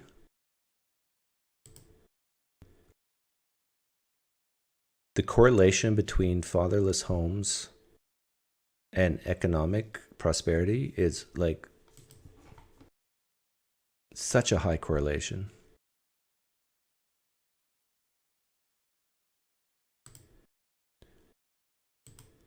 Like Asians have a higher percent of fathers in the home than whites, and Asians' average income is higher than whites too.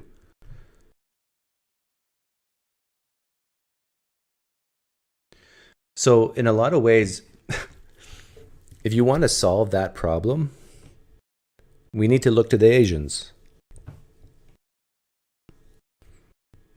So my advice to African Americans listening right now is try to be more Asian when it comes to raising families. You know, and they're people of color too, so don't worry about, you know, the white thing.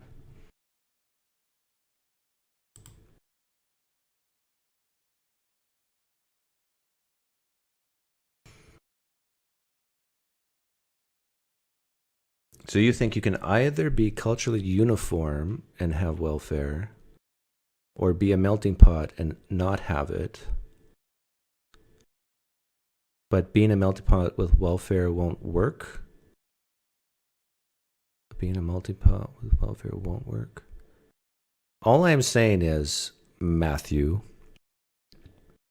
is that you can actually track the fatherless homes in the United States over the last 100 years, and you see a spike in the 60s or 70s after the civil rights movement.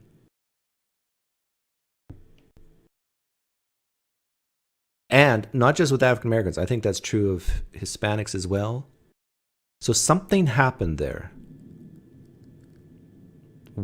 What explains that?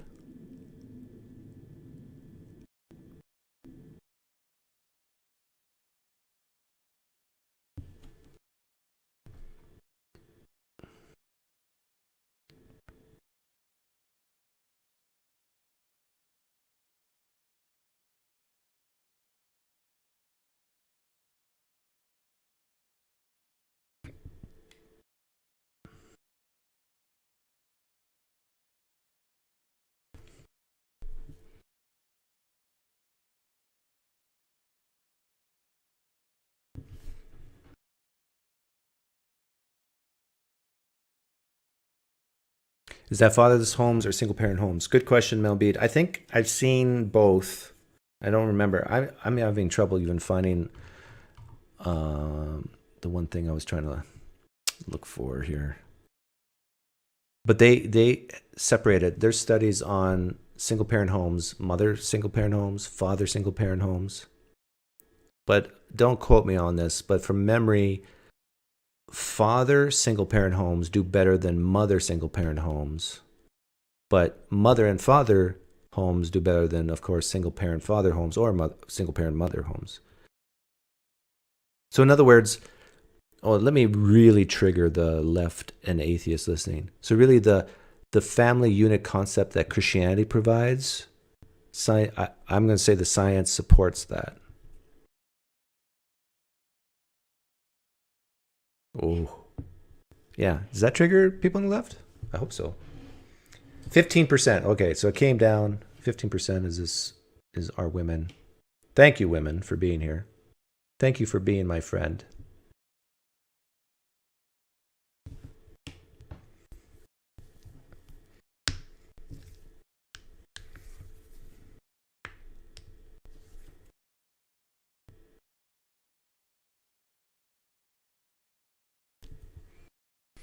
Your grandfather adopted me and always said blood is thicker than water. He believed in family very deeply, thankfully for me.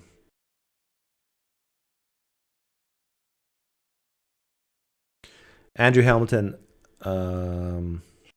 can we demonstrate causation with fatherless and income? I must admit, that type of question triggers me because I'll do my impression of a left woke person. Correlation is not causation. End scene. If you really want to figure out what causation is, I mean, we use things like correlation to figure out if something's causation. If it's very, very high correlation, you combine that with other factors, you can say, yeah, X caused Y.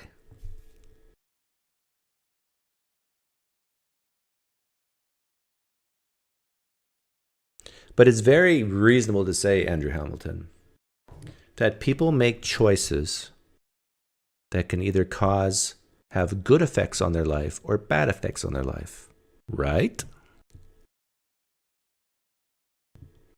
Can people make choices that makes them more money or less money? True or false? Is that reasonable to say? Yes. So, given any situation, doesn't matter what color skin or what culture you come from, people can make choices that will make their situation better or worse or the same. Do you think two gay men raising a child is better than a heterosexual father? No, I don't. All else equal, a mother and a father, I prefer over two gay men. Definitely prefer over two gay women.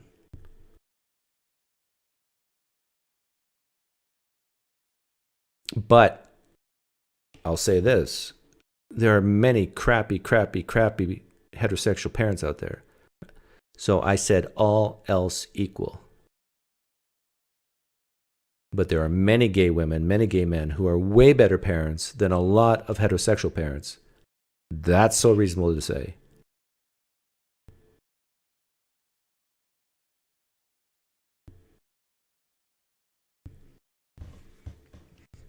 Where do you think these religious ideas come from about mother and father and home? You think it came from God? No, it came from people observing what works over centuries.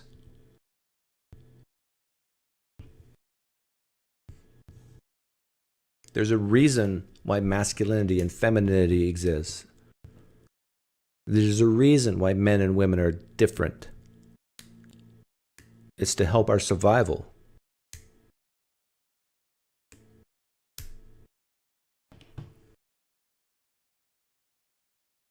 So all else equal, let me trigger the left. All else equal, a heterosexual couple will outperform a gay couple in raising kids.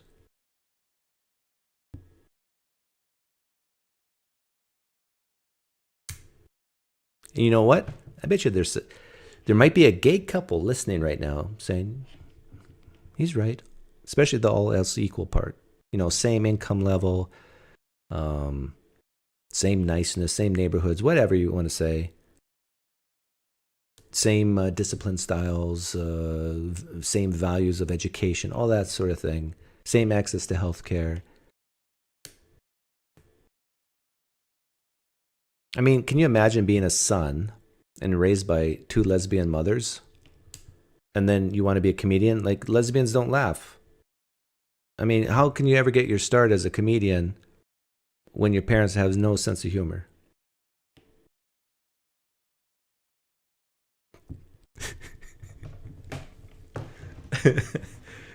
That's true, right? Lesbians don't have a sense of humor. Are they laughing? Have they left the room?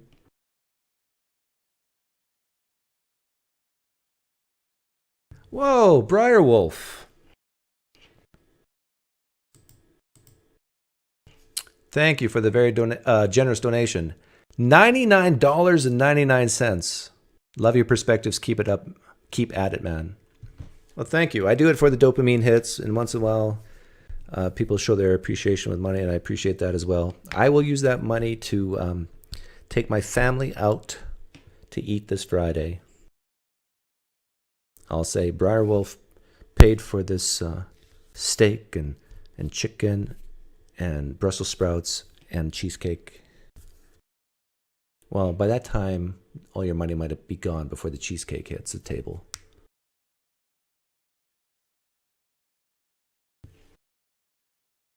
And your donation reminds me of Wayne Gretzky, the most dominant, statistically dominant sports figure of all time. Number 99.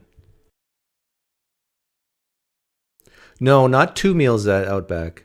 Actually, my average, I spend about $1,000 a month eating out. And of that, the vast majority is on Fridays. Actually, maybe it's more than $1,000 a month on eating out. But when I eat out with the family with no alcohol, it's usually anywhere from $130 to $180 a pop for a family of 4. Once I did a stand-up comedy routine at a lesbian music festival. They laughed. They were a great audience. Oh, okay. My stereotype is wrong, according to Vesna. I mean, that's a tough crowd, Vesna. Stand-up comedy to a bunch of lesbians? I mean, you must be hilarious. You must be naturally gifted by God to do comedy, because if you can make lesbians laugh. Okay, hang on, Vesna. Were they very, very drunk?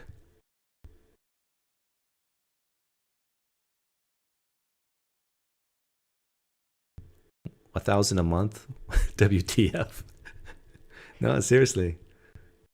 I know. There's children dying in Africa, and I'm spending $1,000 a month eating out.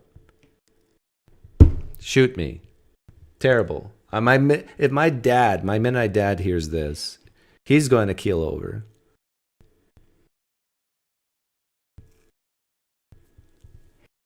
But hear me out. Let me defend myself.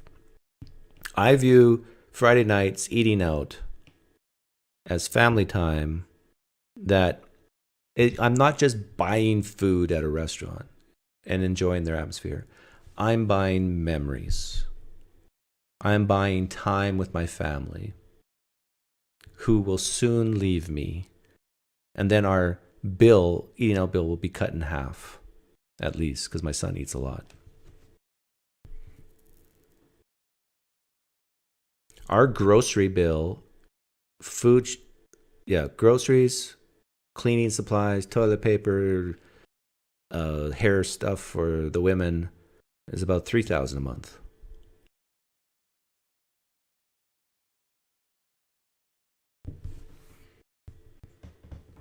If I don't make at least $10,000 a month, I go broke. I tell you, a family's expensive. It takes a lot of money to keep the smiles going on the women's faces. And my son's face.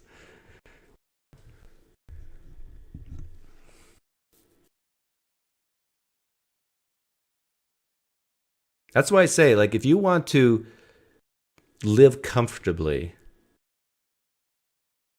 like, I don't have a mansion. Nothing like that. Not even close. I drive a 1998 Lexus. The other vehicle is a 2019. Not lavish at all. But if you want to have a comfortable life with 2 kids, you have to make 6 figures. Unless you live like in the middle of nowhere in South Dakota. If you live in California and New York, you need to make way more than $100,000 a year to be comfortable.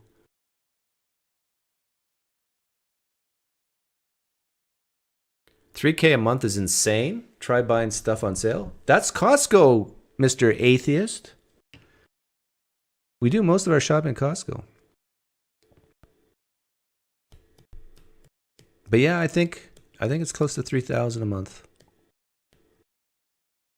Like, my son will eat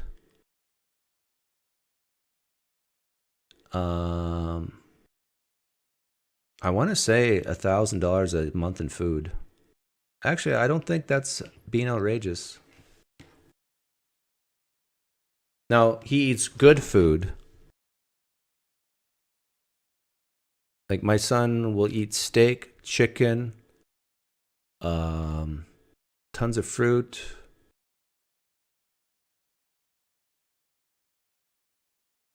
Yeah. I would love to break it down, how much each member of our family, how much we eat. I'm probably in second place. My wife's definitely in last. But then things like my wife is black, my daughter has blackish hair. So they do their hair, what is it, every 8 weeks, 6 weeks? Like the hair extension things. I'm shelling out like $300 a month basically on their hair. That's 10% of the 3,000 right there. What else? We go through a ton of toilet paper and paper towel.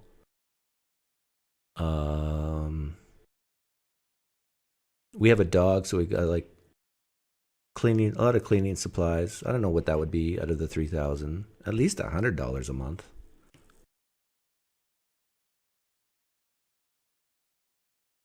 I would say that dog costs not too much. I'd say maybe $50 to $75 a month to have a dog. Including eating out, my family of 5 spends $1,000 a month. What state are you in, Matthew? We eat mostly fruits, vegetables, meat and home cooked meals. It's crazy to me that someone could hit 3,000. You know what? I think you're right, Matthew. I think it is crazy. I think we need to do something about this. Can you talk to my wife, please? I'm bringing up my... I got to start looking closely here. Okay. Like, I track everything, but I do it very quickly, and so I don't actually examine it. But I got everything entered. Let me bring it up.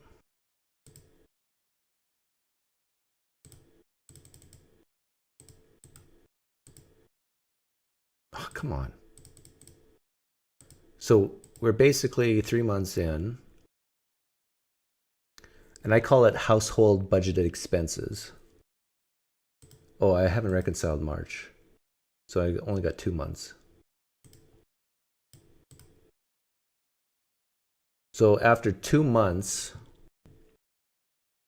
$4,855.07. So it's not 3,000 a month. It's closer to 2,500. Okay, so I lied about that, or mistaken. But I do seem to remember some months being at 3,000. I spent $276 on my wife's hair, or she spent as well. And in 2 months, I spent $1,821.54 on eating out. I spent $2,188.62 on gifts for other people in 2 months. $1,000 a month? Oh, that includes Christmas, I bet. Yeah, credit card coming in January. That makes sense. I spent $571.84 on medical. That's not including insurance. That's over 2 months. In 2 months, I spent $825.96 on health insurance. Dirt cheap. Catastrophic insurance. What else? In 2 months, I spent only $356.98 on fuel. Only? Is that a lot? I don't know. You guys can tell me in the live stream chat.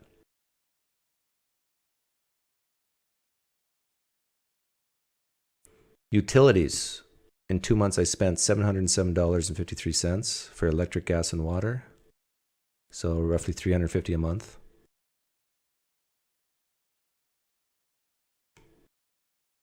Cell phone, $273. That's pretty cheap.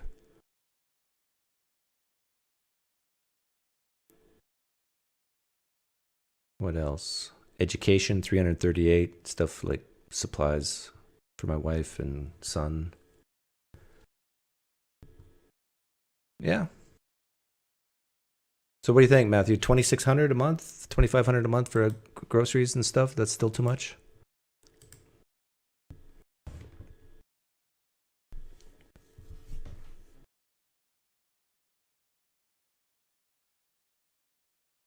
Are you seeing crazy cost increases for insurance in Arizona? No, not really. My insurance goes up yearly. Usually it's like 50, 60 bucks a year. Like my wife has insurance through her teaching job. So basically I'm just insuring myself and my 2 kids for about $400 a month. Do I have entertainment subscriptions? Yeah, Lalo, I was just going to mention that. I spend on entertainment subscriptions. Some of this might be not entertainment, but for my work. What is it? $173 a month. Yeah, some of that's work. HBO, 11 Labs, that's work. YouTube TV, Google Storage, HBO, Peacock, Netflix, $172.84 for 2 months. So $85 a month. Is that a lot?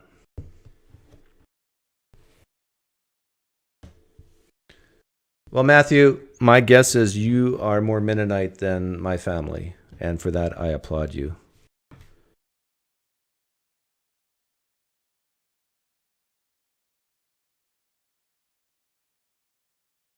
How much do I save per month? 16% of my income.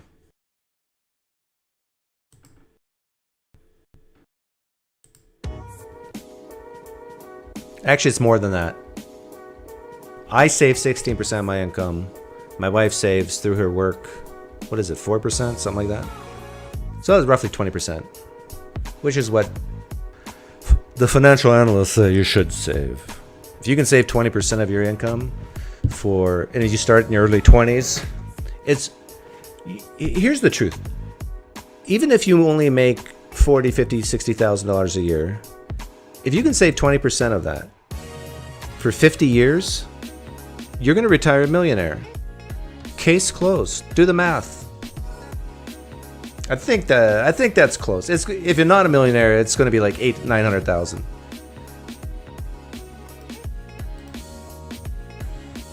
Remember to cut the song. Yeah, don't worry. I'll remember.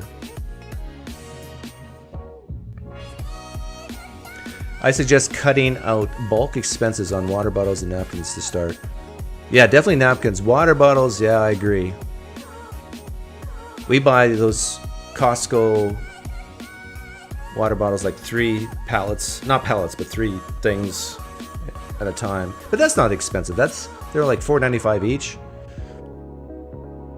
2 men a night. Are you saving that for retirement, or is that savings outside retirement? Same. That's everything. Some retirement, some outside, like rainy day fund.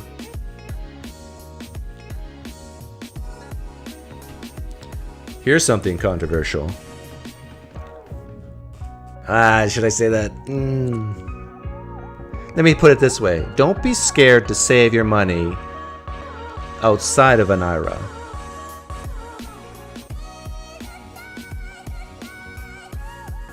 That's all I'll say. You know how people max out their 401ks or their IRA accounts? I'm saying don't be scared to just save it without taking that tax deduction. There's some benefits.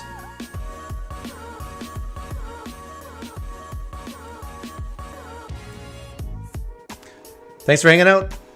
Poof.